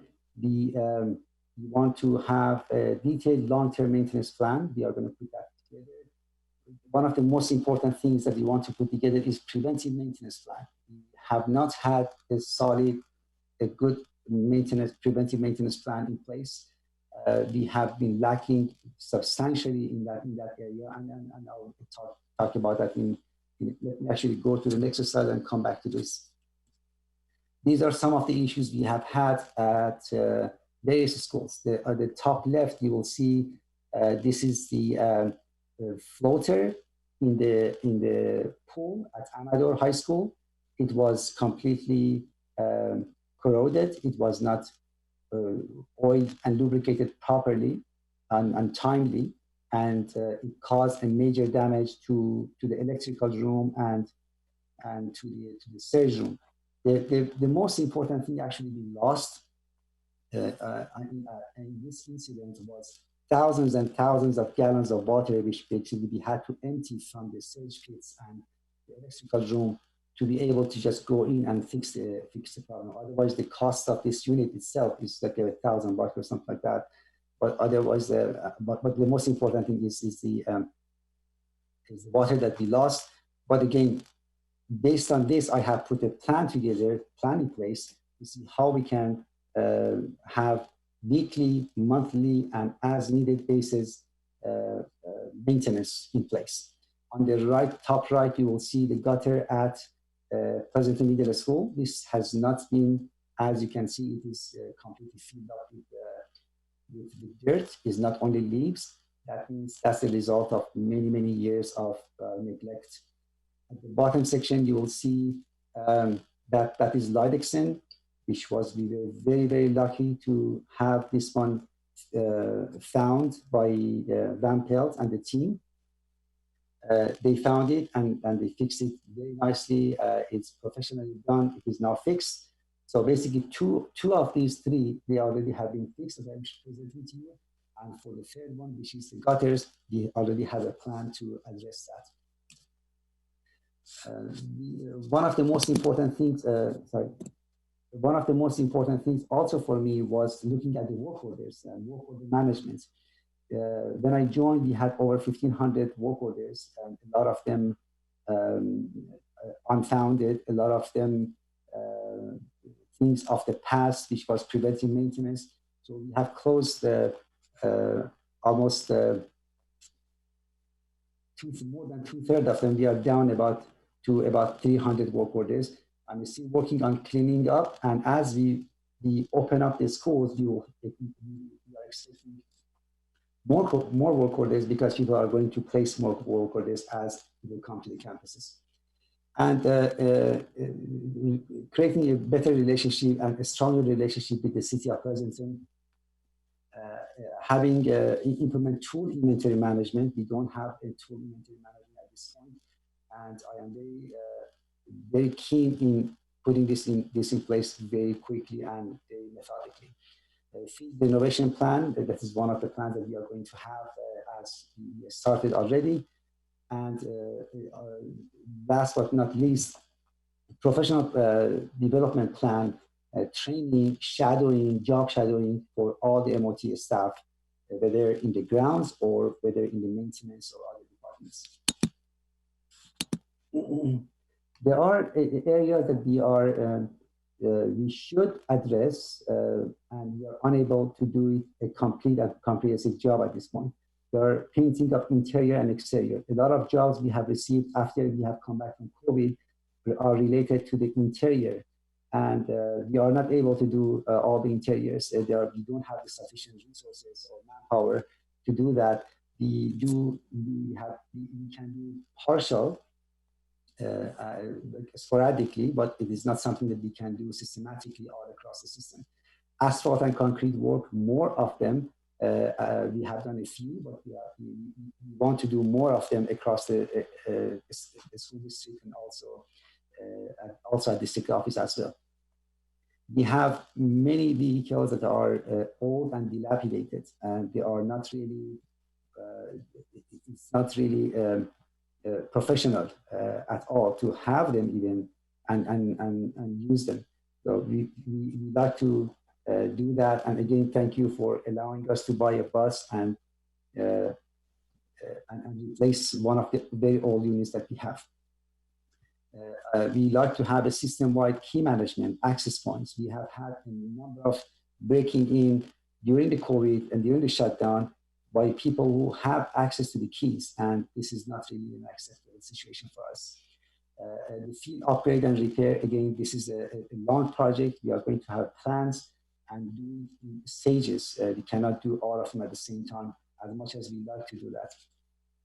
And blacktop seed and striping, I mentioned that earlier that we are going to do in stages, but again, if you want to do all areas, you will not be able to do that. One thing actually kind of exacerbates the situation is that at some schools, the PE teachers and some people, they just go and just get the spray bottle and they just go around, and there are very disturbing images on the beautiful blacktops that are there that we see that are created by other people.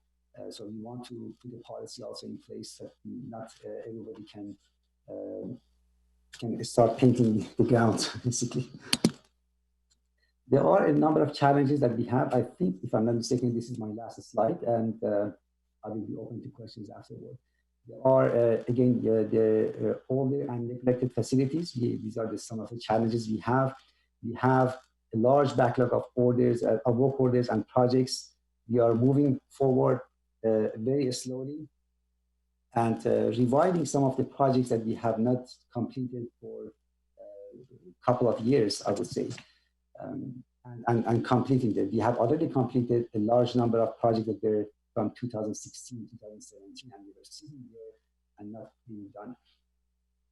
Operating in schools with COVID, consideration of COVID-19, specifically in regards to custodials, because they are taking the brunt of the work. They are going to be in the forefront of addressing the cleanliness, sanitization, and we definitely need to support them in that area.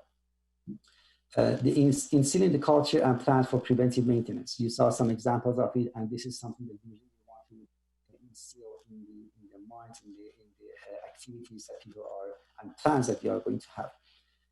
We have a number of positions that we need to fill. Some of them are very critical, especially for grounds.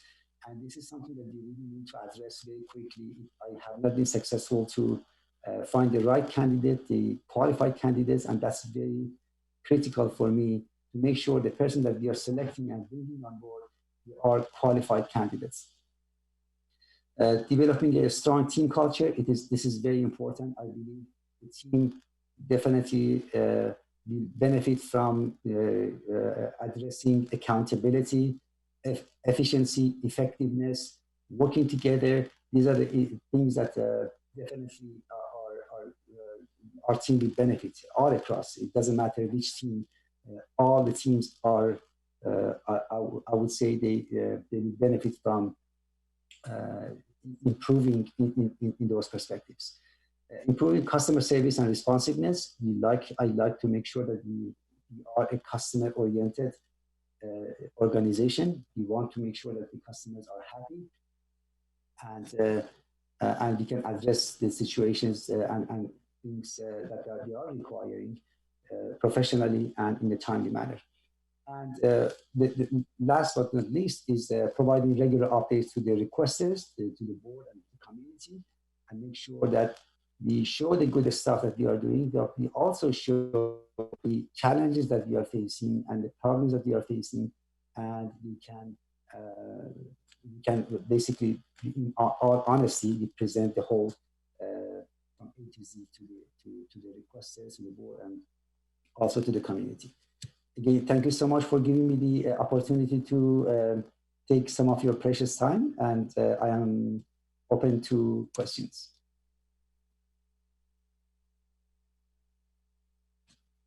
You're on mute, Steve. Any questions or comments? Yeah, hi. Thank you for a very thorough presentation, something we haven't seen in a long time, so I really do appreciate that. Unfortunately, this went a bit longer than our allotted time, so I'll probably have to be really brief on this, but really appreciate the work on the fields.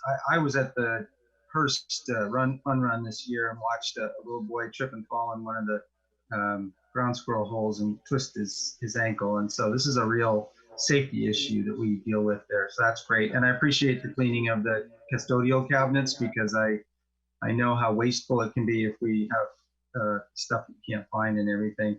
My one question is have we started looking at the school guidance, reopening guidance from the state and so forth on what additional mechanisms we're going to need to provide for the students, such as I think hand washing stations, they're asking for that to be provided and stuff, and there may be other things. And just briefly, what are we doing from that regard? Yes, we are. Thank you so much for your comment. I appreciate your positive feedback. We are working on a daily basis.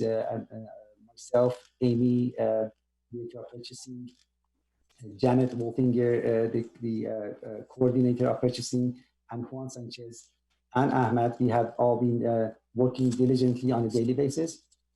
We meet at least about an hour and a half working on the requirements on the masks, gloves, the shields, hand sanitizers, the wipes. We are looking at all different options, immediately placing purchase orders with suppliers, and also at the same time we are all understand the limitations in the market.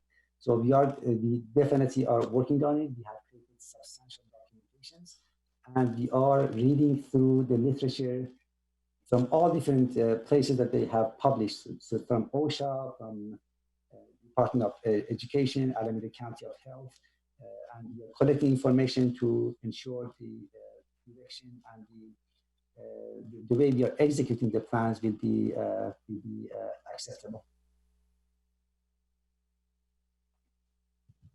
Thank you. Any other questions or comments? Steve, I do. Jamie, did you want to go? No? Okay. So thank you. I echo Mark's words about the report, but more importantly, I really want to express our gratitude for, just sort of the cultural changes that you are helping bring about in terms of that team culture and the customer service and responsiveness, and the focus on preventative maintenance. I really am very, very happy with the direction that you are taking us in with this. This is a great report. I'm looking forward to next year's report, actually, and I'd like to see a little bit more specificity in terms of dollars associated. Routine restricted maintenance. There should be a maintenance report every year to the board. So this is great. Don't get me wrong, but for planning purposes for next year, let's see a little bit more dollars associated with the projects that you have planned and have been completed. So again, the safety issues, the preventative maintenance, these are things that that are needed and greatly appreciated. So thank you. Thank you so much. Thank you for your positive comments. Yes, I definitely take that. Jamie, have questions, comments? Yeah, I just actually wanted to chime in a little bit, echo everything everybody else said. But in our facilities subcommittee meeting yesterday, Meti gave, I think it's identical presentation, maybe a couple slides different. But one of the things we talked about is, in trying to develop a stronger team culture and make sure that there's the skill level with the staff is also a really important thing. So he's got a pretty heavy lift, from what I can tell, in getting this particular maintenance bus going the right direction with the right people on the right seats on the bus.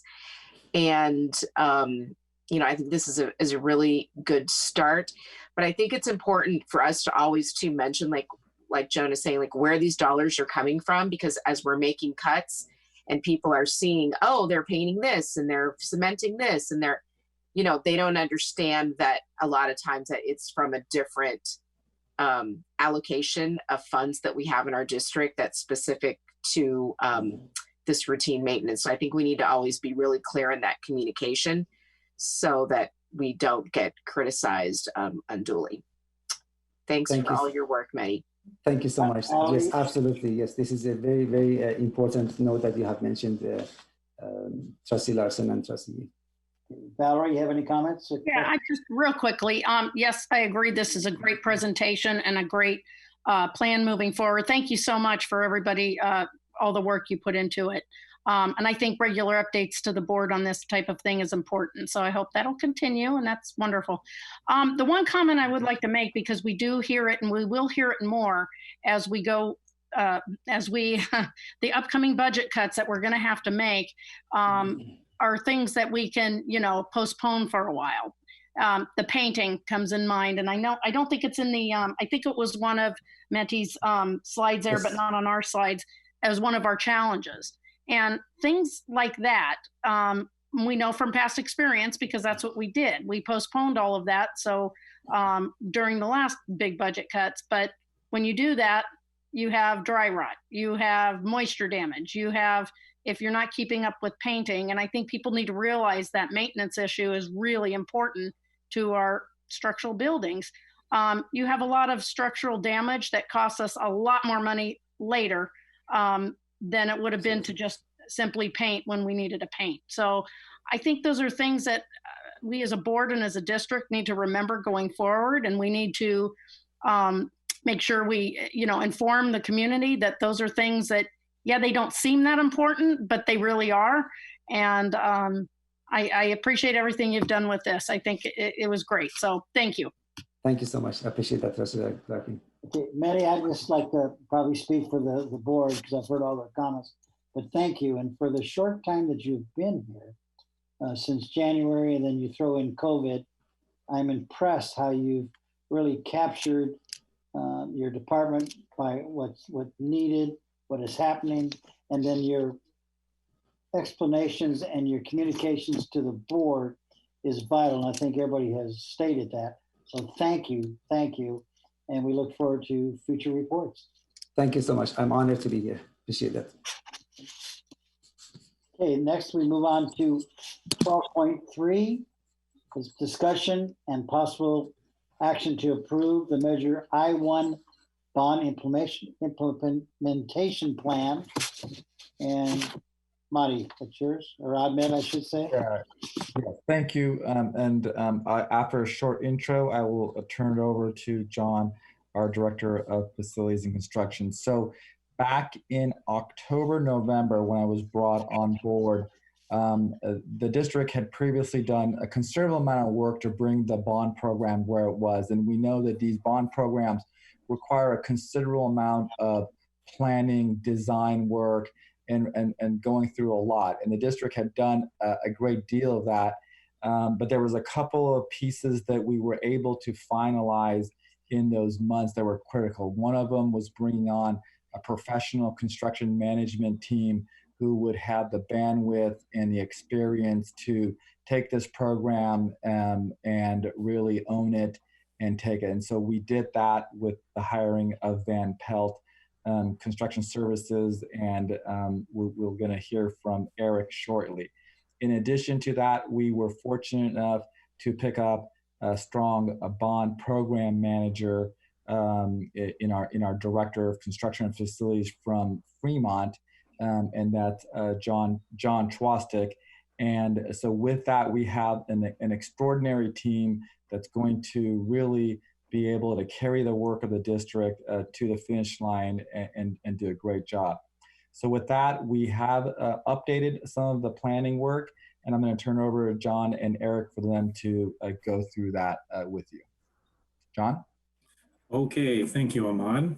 Good evening, President Maher and the board, Superintendent Dr. Haglund, cabinet, and guests and community.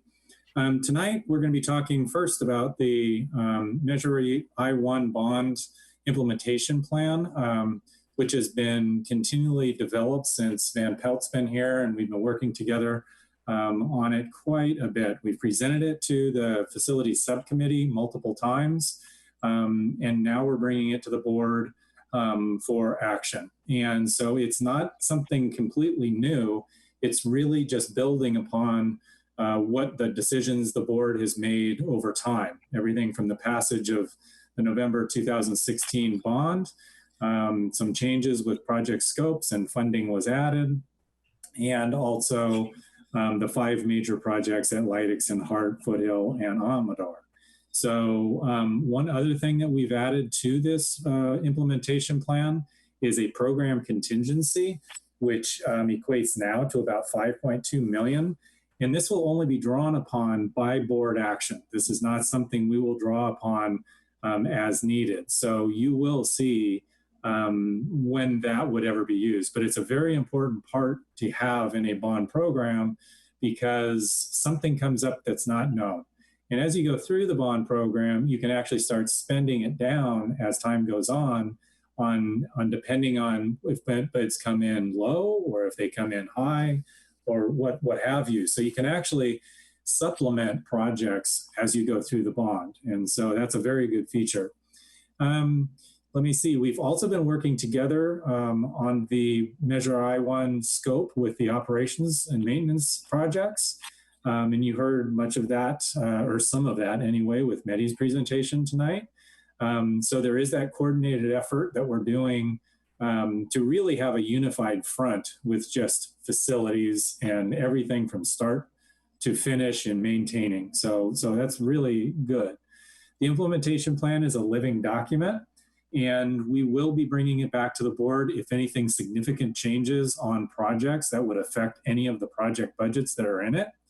And also we'll be bringing it back at least yearly to the board for updates and things like that. The recommended action at the end of all of this is that the administration recommends the board to approve Measure I1's bond implementation plan. And so after having said all that, I'm going to turn it over to Eric Van Pelt, and he'll go into much more of the detail. Okay, good evening, Board of Trustees, Superintendent Haglund, Executive Cabinet, and members of the committee. I'm gonna adjust my camera light there. I'm really bright. There we go. I am here. I'm going to dig into the details a little bit more than what John covered. So at first, I'm going to share my screen here, and we can take a look at what we're looking at.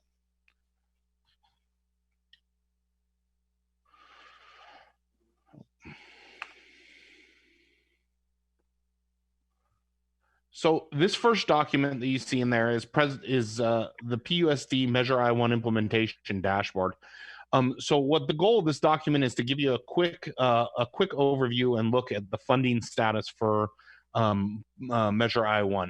You'll see that we broke down the dashboard into 5 distinct categories, and these were the 5 distinct categories that already existed when we came on board, which was mods and renovations, 21st century learning environments, safety and security, solar structures, and then the new one that we just created, which is program contingency. So as you can see, this top graph right here identifies the different fund sources for all the money that is going through the implementation plan for this bond program. Eric, could I interject for one moment? Yep, Can absolutely. you blow up a little bit of what you're describing as you go through it? Yep. Because it is hard to see. No problem. Thank you. That better? Yes. Okay. So that will, it gives you a quick eye and a quick glance view of where all the funding for the program is coming from. You can see the vast majority of it comes from Fund 210, which is Measure I1. There's a small amount that's coming from Fund 40, a small amount that's coming from Fund 25, and then we identified Fund 210 bond interest, and that's going to become a little bit more, you're going to understand a little bit more of that as I get into the presentation. But the money you have in the bank for the bond already is earning interest. To date, when we came on board, that interest was unallocated for the bond. And so that is a portion of the funds that we use to create the program contingency. There is a 5th category on here for funding sources, Fund 35, which is state funding reimbursements. Should we be lucky enough to get any state funding reimbursements on some of these projects? And this is where that state funding would go. It would go into Fund 35, and it would be, and potentially at the direction of the board, be reused as part of the bond measure. These pie charts right here again, are broken down in the categories of the bond that were established at the beginning of Measure I-1, mods, renovations, and replacements. This gives you a quick look at how that money is allocated based on project. The same thing for the 21st century learning. And the same thing for your safety and security projects. The remaining funds, $300,000 was earmarked for solar. And this is where we created the program contingency. And there's no pie charts for these because these are single items. So the pie chart would be all one color. But there is not one for these at this time. Eric, could you give the community an example why you would use the program contingency? Absolutely, absolutely, Trustee Maher, President Maher, sorry.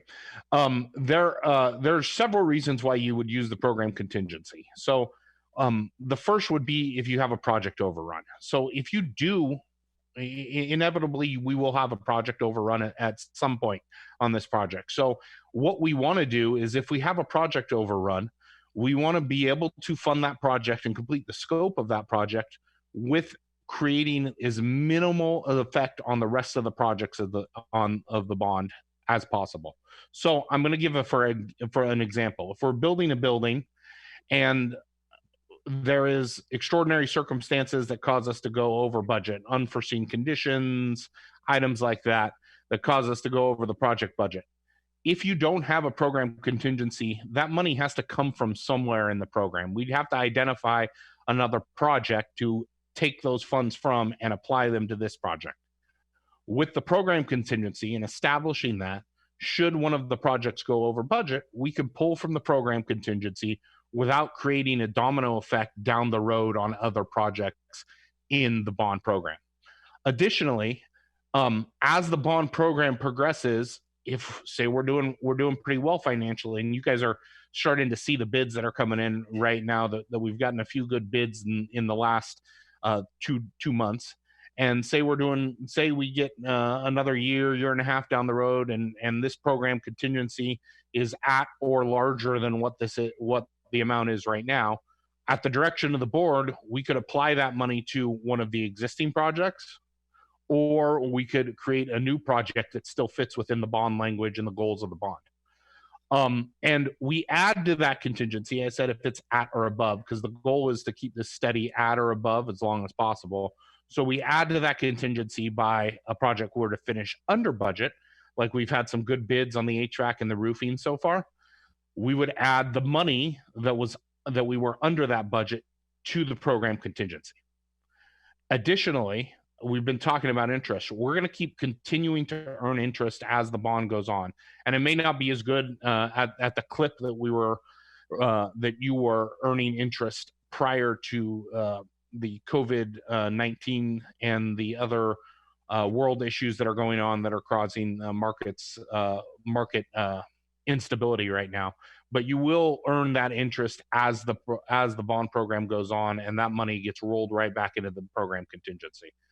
And then, so those are the two main reasons. And then the third always is if we get to the very end of the program and we still have some money allocated in that program contingency, at the direction of the board, again, we can establish new projects. So it's really a tool to make sure that if a project does have a problem, we can isolate it, we can solve that problem without having an effect on the scope of any other projects in the bond.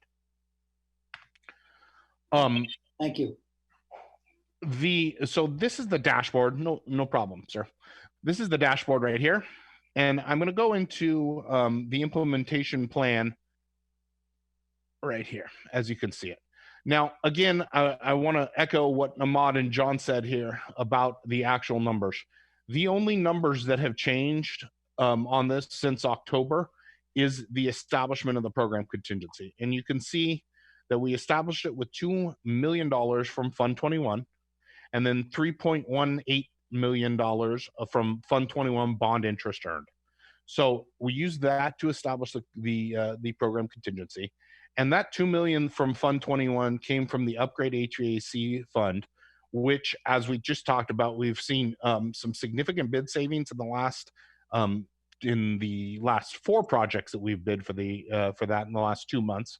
And those bid savings we've rolled into that, and additionally looking at the budgets and the estimates and trending out potential savings from bids, we've been able to roll that money, allocate that money from there, while still maintaining the goal scope for Measure I-1 with that $31 million allocation.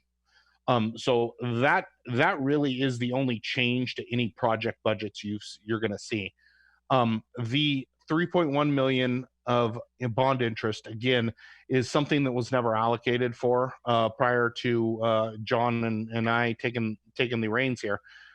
So we were able to determine that amount, working with the bond finance folks, working with Tom in business services and Ahmad, and we were able to take that amount and the amount of interest earned to date and apply that to the program contingency. So that gives us about a $5.2 million program contingency, which now makes me feel a little bit more comfortable with this. The establishment of a program contingency is a pretty standard industry standard practice for bond programs on K-12. One last final thing you'll see over here is the packages. This is something that John and I have been working on pretty extensively, is identifying how we can package these projects up for bidding to make the most sense. So, for example, site security cameras, and upgrading fire alarms. We're talking low voltage cabling in some senses, and we're talking electrical scopes almost exclusively for both of those. So using that, the idea behind that, we can combine those into a package and place those out to bid for bid, and hopefully get some economy and scale for that bid package, and create some savings for the project. So going through trying to figure out how to package those and effectively is how we did it. And you can see those projected packages right now. Now those may change as we keep on moving through, but again, this is how we have it laid out right now. The third document I'm going to show you right here. This just represents the changes that you've seen since October. Again, the only changes that you've seen is the $2 million and the adding of the earned interest to the program contingency.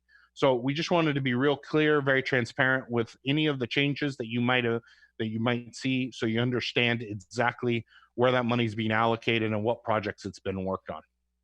And then finally, the last attachment, just for your reference, we added in this attachment on the board workshop from October 22nd, when we did reset this budget, or when I should say Ahmad did reset this budget. And that budget reset, just so you can get a reference and see that we are in fact aligned with that budget reset, with the exception of the program contingency.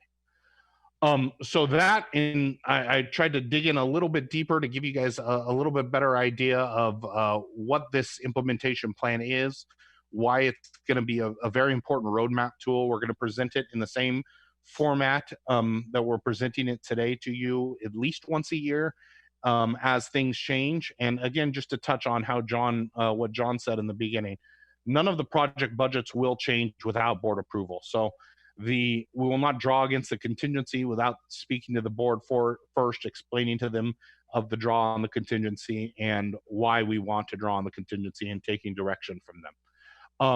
That in a nutshell is where we're at right now.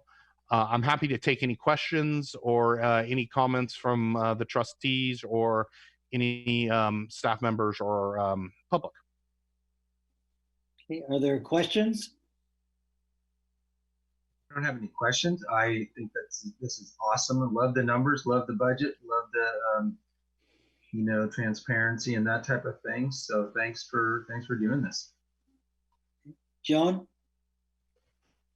Yeah, no, I think the contingency is a good idea. I appreciate the attention to detail on it. I'm happy to receive the report tonight. Thanks.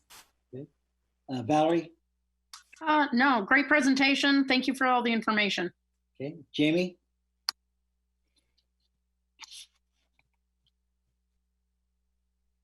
Jamie, any comments? Jamie, step out for a minute. No, Steve, I'm good. Thank you, everybody.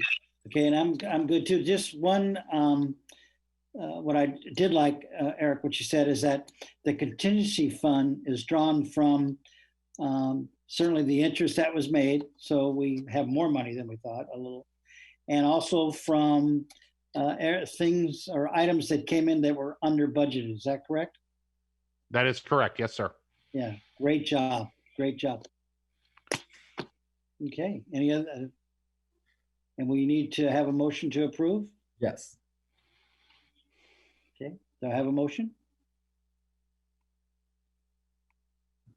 I'll move for approval of the I-1 implementation plan. Okay. Second. Okay, do a roll call. Trustee Miller? Aye. Trustee Larson? Aye. Trustee Harkin? Aye. Trustee Yee? Aye. And Trustee Maher? Aye. Thank you, Eric. Thank you. Okay, and then Ahmad, we have 12.4, which will be a public hearing. And it's a report, discussion, and possible action to adopt the 2020 developer fee analysis school facility fee justification report and resolution number 2019-2020.40 to increase level 1 developer fees. Okay, Ahmed. Okay. So we can, would you like to open the public hearing and close it, or would you like to go through it and then do the public hearing? Whatever you would like. Maybe open it first. Go through the presentation. Okay. Okay, great. So the State Allocation Board on a regular basis updates developer fees. And so in order for a district to take advantage of the revised developer fees that the state has set, the district is required to do a justification study. And so that's what we've done, and we've gone through that process. I'm going to turn over this item to John, who has been working closely with our consultant on it, and he can go through some of the details and then also be ready to answer questions. So John, do you want to take this one? Yes, I will. Thank you, Ahmad. Yes, the state actually allows for school districts to impose these fees to mitigate the school impact or the impacts of development onto school districts. This is the State Allocation Board ups their numbers, or they change their fee rates every 2 years. Our current residential amount that we've been assessing through the district for residential is $3.36 per square foot. We are, in this report, we are raising that up to the State Allocation Board's level. So it's nothing in addition to the state's minimum level 1 fees, and that is $4.08 a square foot. And so one point to make is we have been currently with our rates since April of 2015, 5 years ago, whereas the state raises their rates every 2 years or readjusts the rates. They don't always raise them. But so that rate would have been $3.78 as of before January 2020, which is now $4.08. So there is a little bit of a difference. We could have gotten a little more money, had this have been done a little more timely. Commercial and industrial was that we were charging 54 cents a square foot, and in this report is the current State Allocation Board rate, which is 66 cents. And then it also has another category, which is rental self-storage, which is at 23 cents. A square foot, and that's also at the SAB rate. So the adjusted level 1 fees will become effective 60 days after the board takes action. And if the board approves it, that date would be August 10th of this year, and then the district can start collecting those fees. The city is involved in the process, but basically we have to notify them of these rate changes, and then they will have any permit person that is requiring a permit to come to the school district, pay the fees before they could actually get their permit finalized.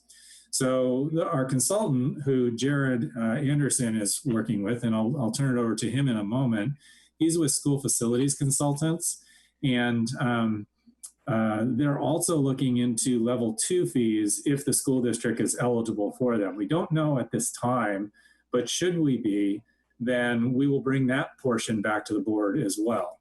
But we figured it would be prudent to get the level 1 fees now, get them going, and collect anything that we can to better our coffers if we can.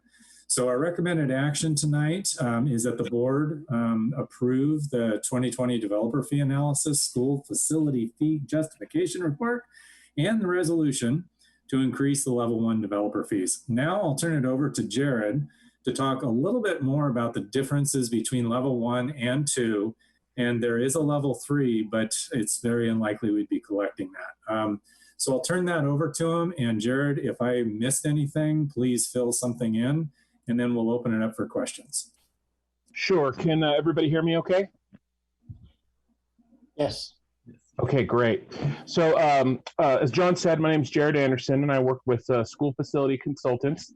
And we've been asked to take a look and both to provide the level 1 justification study, which you are looking at tonight, as well as he mentioned, look into the district and see if the district qualifies or is eligible to collect level 2 fees. And so John asked me to explain the major differences in those fees, and so that you can kind of understand where we're headed. So as John mentioned, the level 1 fee is capped by the state allocation board, and that cap is increased every 2 years. In January of even numbered years, and of course we're in 2020, and so we just had one this last January. A level 2 fee is not capped, and so it requires a more stringent set of eligibility requirements than a level 1 does, and that is going to be part of the analysis that we are working on for the district to see if the district does qualify for that level 2 fee, and if it does qualify and meets the eligibility triggers, what that fee would be.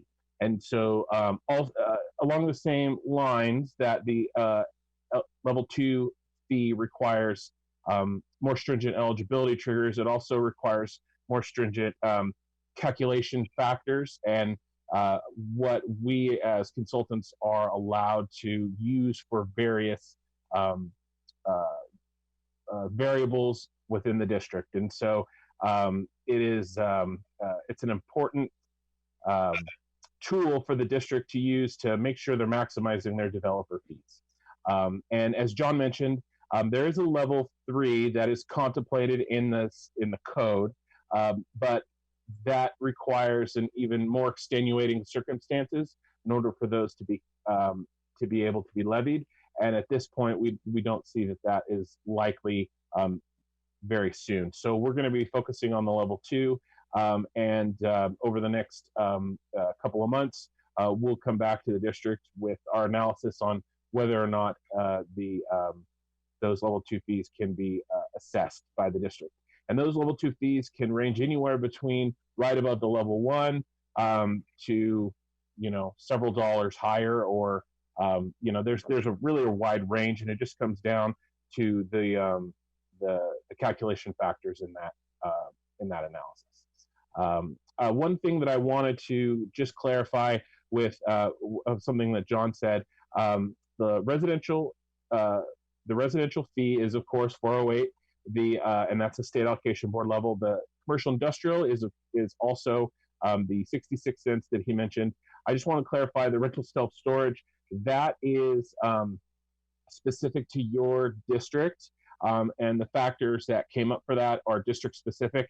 And we calculated in our analysis that the district was justified to collect that 23 cents for rental self-storage only. And it makes sense. Rental self-storage requires much fewer employees for the same amount of square footage as, say, retail or office space. And so it's charged at a lower fee. And I think that pretty much wraps up the large differences there. And I'm open to any questions that anybody may have.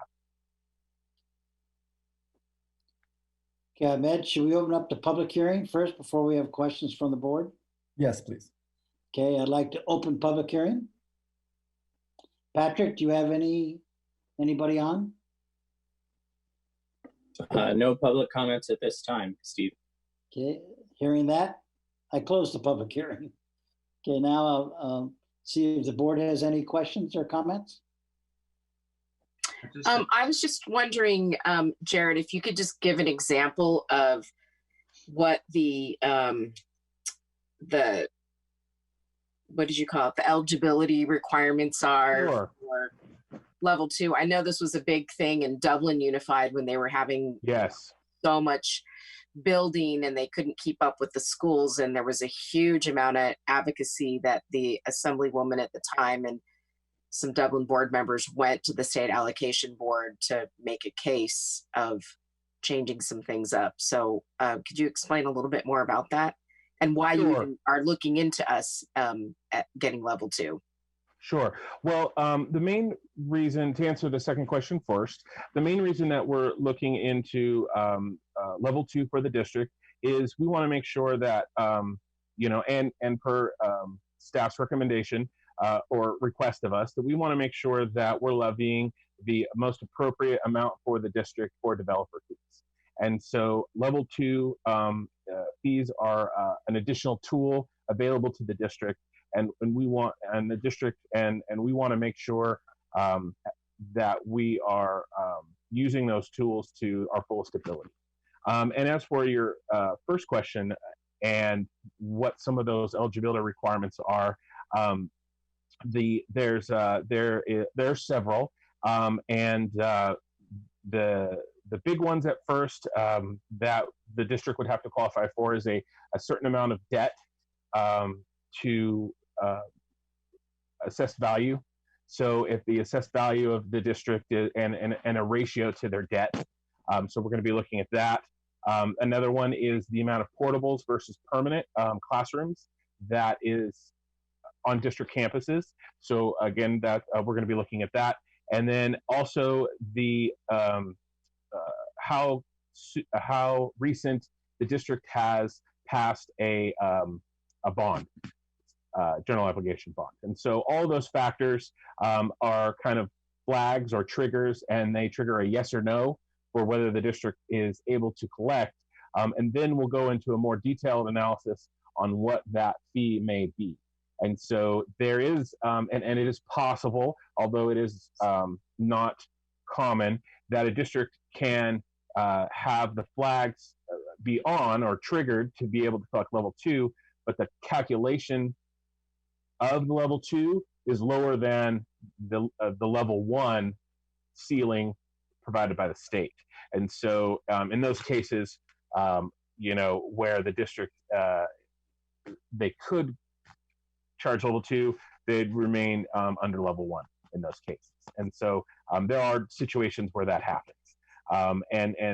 So like I said, you know, that's an analysis that we're currently engaged in. And as John said, our first focus was getting this level 1 to you guys and getting this under consideration as soon as possible.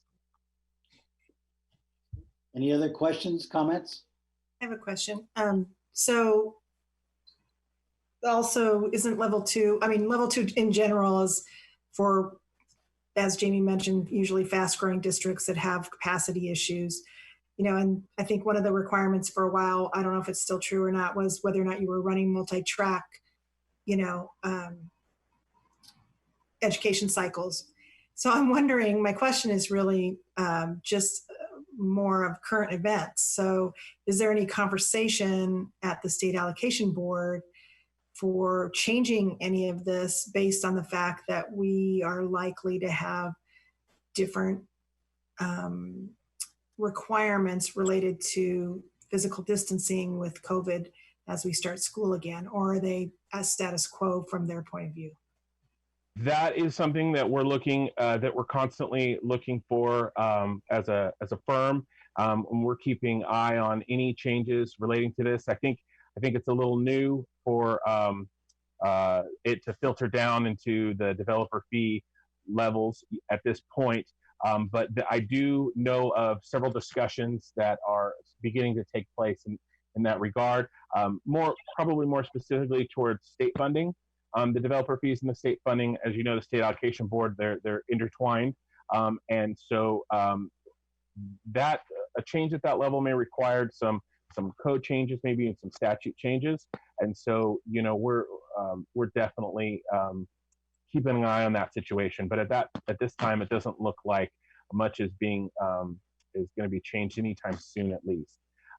And those capacity issues that you mentioned, that is a very key component of the level 2, and that is one of the areas that we're going to be going into very carefully in our analysis to make sure that you know, the district does indeed qualify and to what fee amount it does. And you mentioned multi-year track. That is the way they have it set up is you have to meet 2 out of 4 requirements. Very few districts have the multi-track year-round, and so that's why I pretty much didn't mention it. But as long as we get 2 out of the other 3, that's how the district would trigger their eligibility to collect level 2. Thank you. Any additional questions, comments? Yeah, I do, Steve. Yeah, thank you for explaining the triggers on the level 2, because I had that same question. But a couple of quick things. The supplemental fee we have, kind of, the used to be called the gift fee. Do we still have that signed by local developers, and is that still in effect? John, do you want to handle that question? Actually, we could bounce it over to Ahmad. Okay. I'll take that one. So on the supplemental,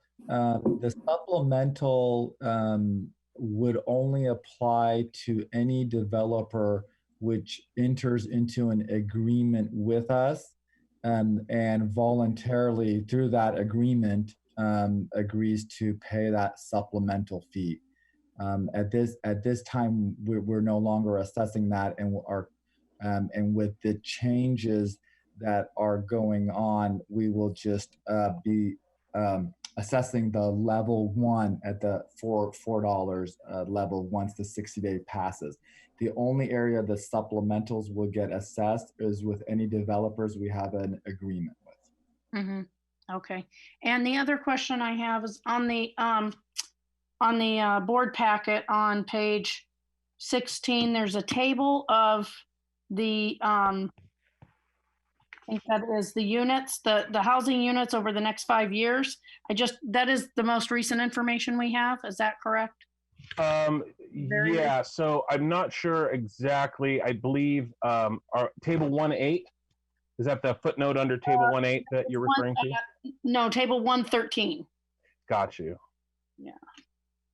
It's on page. I see. Yeah. So what we did is we used and worked with the information that was provided in the demographics report that I believe was in January of 2020, off the top of my head. But it was very recent, the demographics report, and those numbers and the type of units, and I believe the student generation rates were all used from the demographics report. And I believe that they went into a great detail on how they got that information and where they went. I will also add that we believed that we were unsure of whether or not the demographics report checked with the county as well as the city.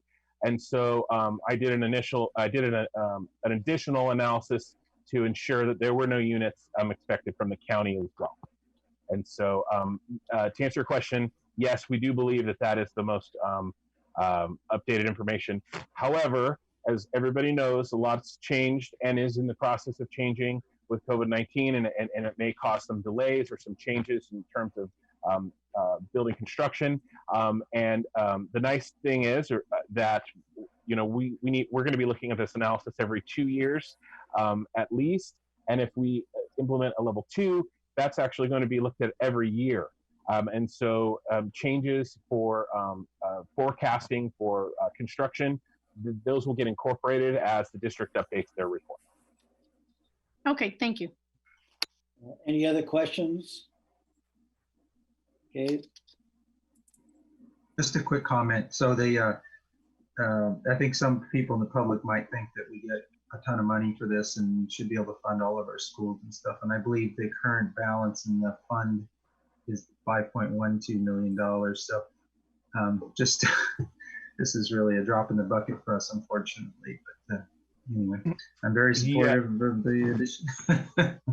Yeah, there's actually that same table that we discussed, table 1.3, that actually has an estimate if those units that are estimated are actually constructed. And so that estimate's there at roughly $10 million, but that's over the course of the next 5 years. And so that's a very much spread out income for the district, and one that the district has very little control over because, like I said, those 1,300 units may be 300 units. And so by the time whatever happens. And so there's an estimate in there, but as we know, things can change. And I think that it's important to note that the amount of money that is generated from developer fees is not sufficient to cover the cost associated with the additional students that come in, both in terms of a facility standpoint, and obviously it does not cover additional cost operationally, for those students, although we do then gain their ADA from the state. But I think table D shows you kind of like the total cost associated with that level of development. Correct. And actually another good place would be the executive summary. And so what we've shown is that while the district is only allowed by the state or capped by the state to collect $4.08, we've actually shown the impact or the cost of the district per square foot of $11.47. So about 1/3. The district is able to capture 1/3 of the cost that's actually being incurred to the district for each square footage of residential construction that is completed.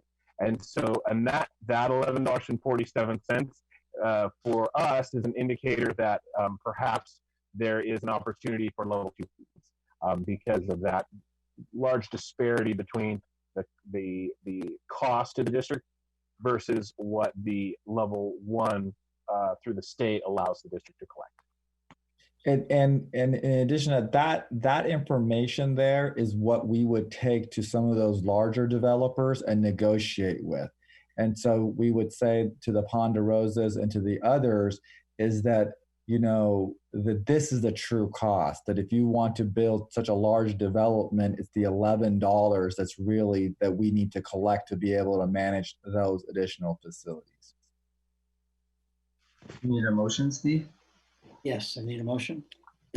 I'll move approval of the resolution 2019-2020.40 to increase level 1 developer. I'll second. Okay. Trustee Miller? Aye. Trustee Larson? Aye. Trustee Arkin? Aye. Trustee Yee? Aye. And Trustee Maher? Aye. Okay. 12.5, report. Discussion of possible action to review one-time delegation of authority to authorize superintendent to enter into construction contracts with 3 school repainting projects.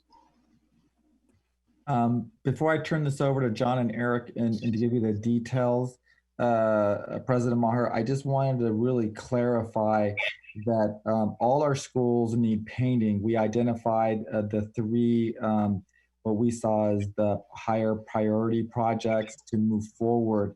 And the funds that we have identified for these projects are not coming from the unrestricted general fund. They're coming from the restricted side of the routine restricted maintenance. So these funds are not available for on the unrestricted side, in addition to the Fund 40. So with that, I'm going to turn it over to John, and they're going to present some good news on this front. And we only have 5 minutes. Can it be handled in that? Yeah, 5 minutes, John. You got it. Okay, cut me off if I go over. I'll be fast. It's good news. It's very good news. We had 3 bids, and they came in all under budget. They were all roughly half of what we were thinking. And therefore, in our agenda item, we were looking at potentially having two funds potentially fund this. But it looks like it's only one fund, which is the routine restricted maintenance fund, and no CLP Fund 40. So that's really good news.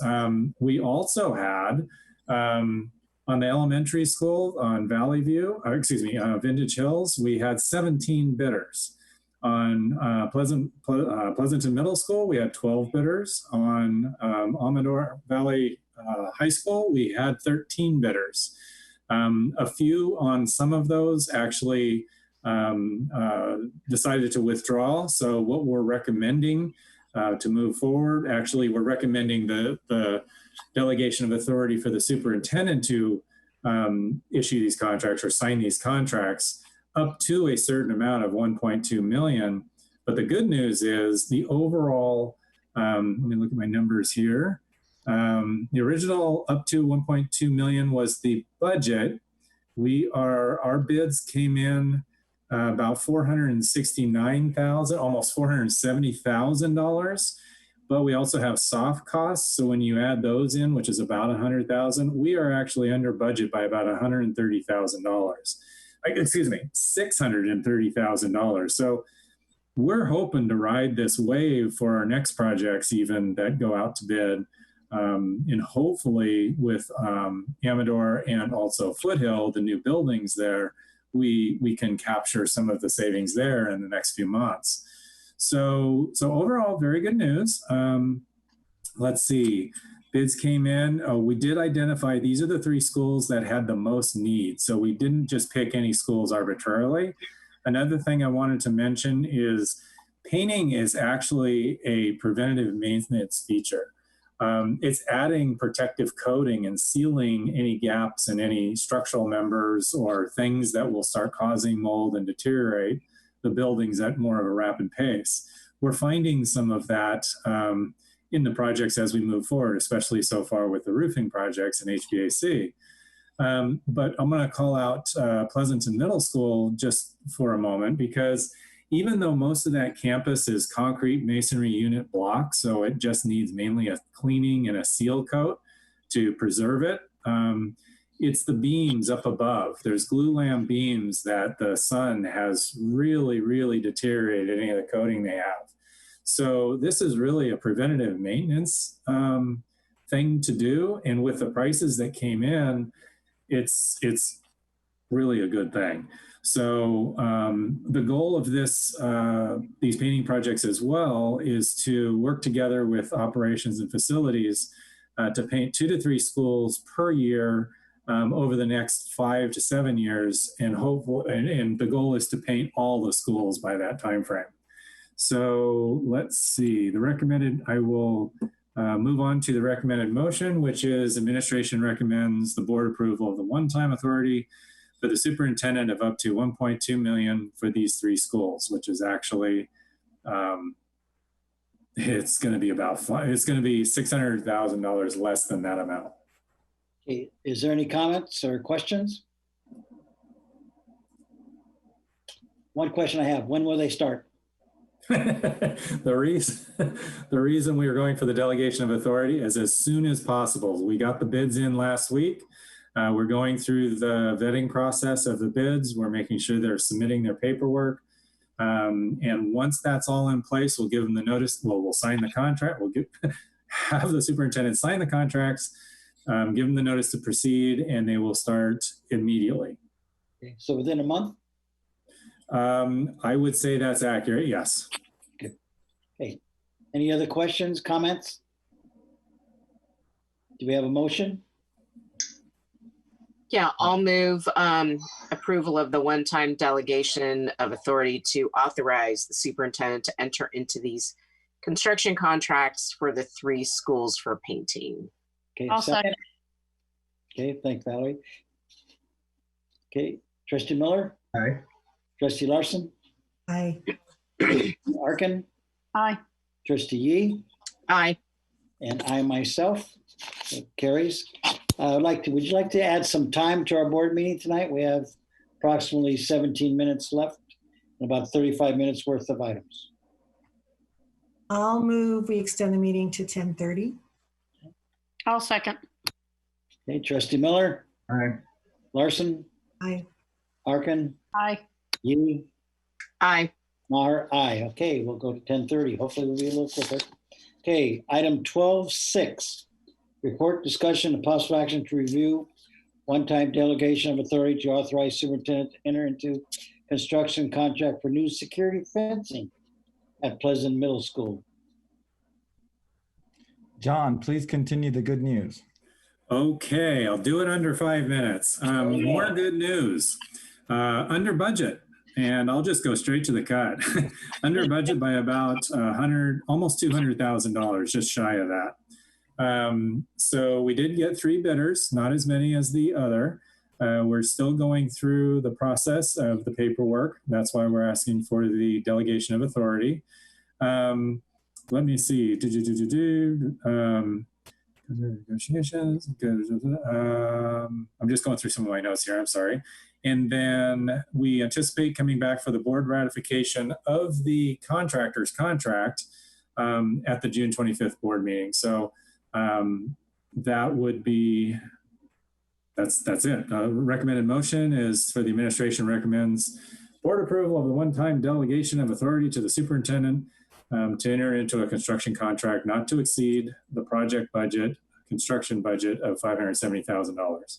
We noted $800,000, that's the project budget, but there's a certain amount of that is in soft cost. Any questions, comments? Okay, do we have a motion? I'll go ahead and move approval of 12.6. Okay, second? I'll second. Okay, Trustee Miller? Aye. Trustee Larson? Aye. Trustee Arkin? Aye. Trustee Yee? Aye. And Trustee Maher, aye. Motion carries. 12.7, report discussion and possible action to approve the new job description, Director Educational Options. Julio. Yes, good evening, President Maher, Board of Trustees, Superintendent Haglin, Cabinet, staff, and community. Before the board is item 12.7, which is a new job description, which is the Director of Educational Options.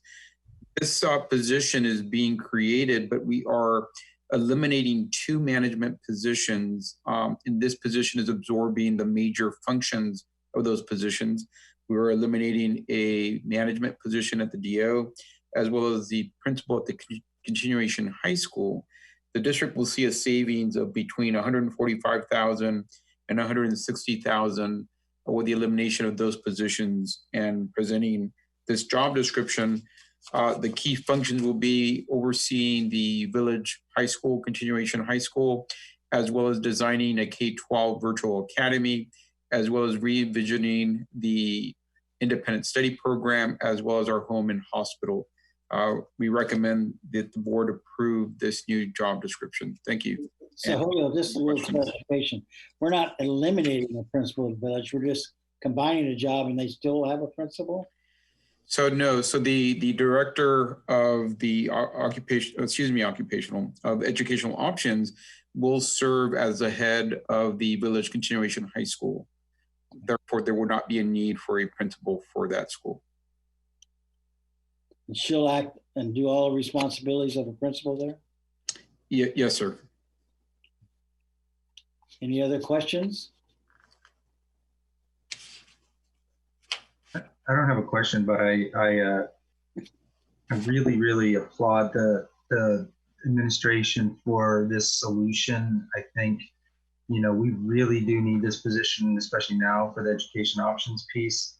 And of course, we really need a great, compassionate leader for village high schools. So, the ability to do that, hopefully it's a big job, but the ability to do that with one person would be a great savings to the district. And as we discussed earlier tonight, hoping for lots of support for her from our esteemed cabinet members here. But yeah, I'm strongly supportive. Thank you.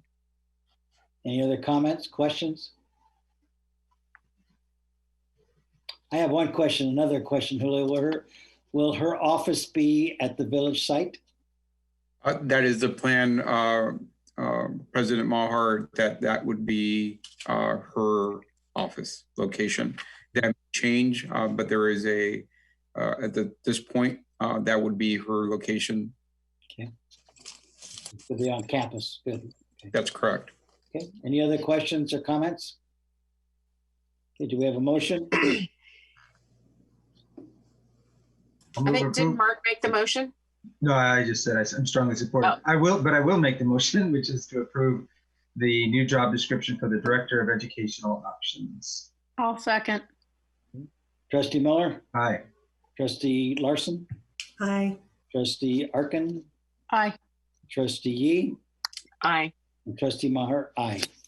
Okay, motion carries. Okay, 12.8, report, discussion, and possible action to revise board policy, meetings, and notices. Dr. Haglund. Thank you, President Maher. I look forward to modeling how a 5-minute item can be accomplished. So this is a routine item, very simple item that simply changes our board policy to allow for meetings to occur on Thursdays as opposed to Tuesdays. That's the only modification of the policy, and I recommend that it be approved. Okay. Any questions, comments? Okay, do we have a motion? I'll move approval of 12.9. Second? We're on 12.8. Correct. So we want to make another motion then? Oh, yeah, 12.8. I'll move 12.8. Okay. I'll enthusiastically second. Okay, Trustee Miller? Aye. Trustee Larson? Aye. Trustee Arkin? Aye. Trustee Yee? Aye. And Trustee Maher? Aye. Carries. 12.9. Now we're on 12.9. 12.9, this is mine too. Another 5-minute agenda item. Here we go. So this item is the implementation of the one you just passed, and it sets the new meeting dates for the 2021 school year. I recommend that you approve it. Okay. Questions, comments, motion? I just wanted to have one question. I just wanted to make sure that we were aware of any religious holidays, that we are taking that into consideration with the new calendar. Yes, we did. The only thing that we ran into, and that's why the December meeting is moved all the way to the 17th, is because given the new law that was implemented about the placement of newly elected board members, we had to adjust it to push it past the Hanukkah week. Okay. That being said, do we have a motion? I'll move approval of 12.9. Second? Second. Okay, Trustee Miller? Aye. Trustee Larson? Aye. Trustee Arkin? Aye. Trustee Yee? Aye. Trustee Maher? Aye. 12.10. Fine. So here we go. I'm going to slow down a little bit because this thing says I get 10 minutes on this one. I don't know why this says 10 minutes. You have only 8 left. Who created the agenda anyway? I think it was Steve, but I'm not sure. We're gonna make it if you get going. Uh-oh. So this particular agenda item, we should probably take a moment of silence before we approve it, because we do, it acknowledges our need to have to go out for an election, which is a great thing for the community, but we will be sad that this will result in Valerie pursuing other opportunities. So this is the resolution that's required for us to publicly announce the need for an election, and it is identifying 3 board member chairs that will be up for election, that of, as I've already said, Trustee Arkin, but also Trustee Maher and Trustee Yee. Those 3 seats will be up for election on November 3rd, and so this sets that process into motion. And so we need to have, it is a resolution. So we need to have a roll call vote, but we're doing those anyways. Questions, comments? Okay, do we have a motion? I'll move approval. Okay, second? I'll second. Okay, Trustee Miller? Aye. Trustee Larson? Aye.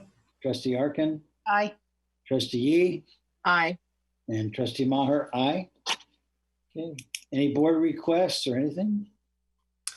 I just want to make a comment being that we did 2 specific delegations of authority. I'd like some clarification at the next board meeting about what I call the superintendent superpowers that came about as a result of the governor's executive orders. Just to be clear about if there's an end date, when is it, what adjustments are made. And then I know we're probably going to be meeting in July just because of budgetary situations, but typically there's a motion to give the superintendent authority to transact necessary business during the summer months when the board doesn't meet. And I still think we should have that discussion about, and maybe do that delegation as well. Anything else? Okay, our next board meeting will take place on Thursday, June 25th. And at that, nope. Are we going back into closed? We'll go back into closed. Yeah, no, we have a board study session next week. Yes. On Thursday. So we're going to adjourn into closed session. We will come back out and report any action that's been taken during closed session. And our next meeting is the study session next week. Okay. What are we going back to the same Zoom meeting that we had before, or what are we doing then? Yes, go back to the same Zoom meeting that we had before. Okay. And the regular board meeting, open meeting is closed at 9:55. Okay, we're back into open session. I'd like to report out from closed session. Item 2.5, conference with legal counsel, existing litigation. District Court Case Number 3, 20-CV-02350.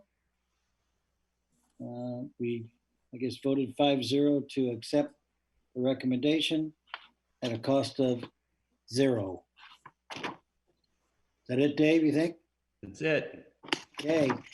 Everybody have a good weekend. We'll see you next week, huh? I just got on. I know. Me I literally just got on. These links are like, where's Waldo? That's honestly. why I didn't really need to get back on, because it took me this long to You get back on. demonstrated your commitment. We appreciate you logging. And I'm closing the meeting at 10:21. Have a great night, everybody.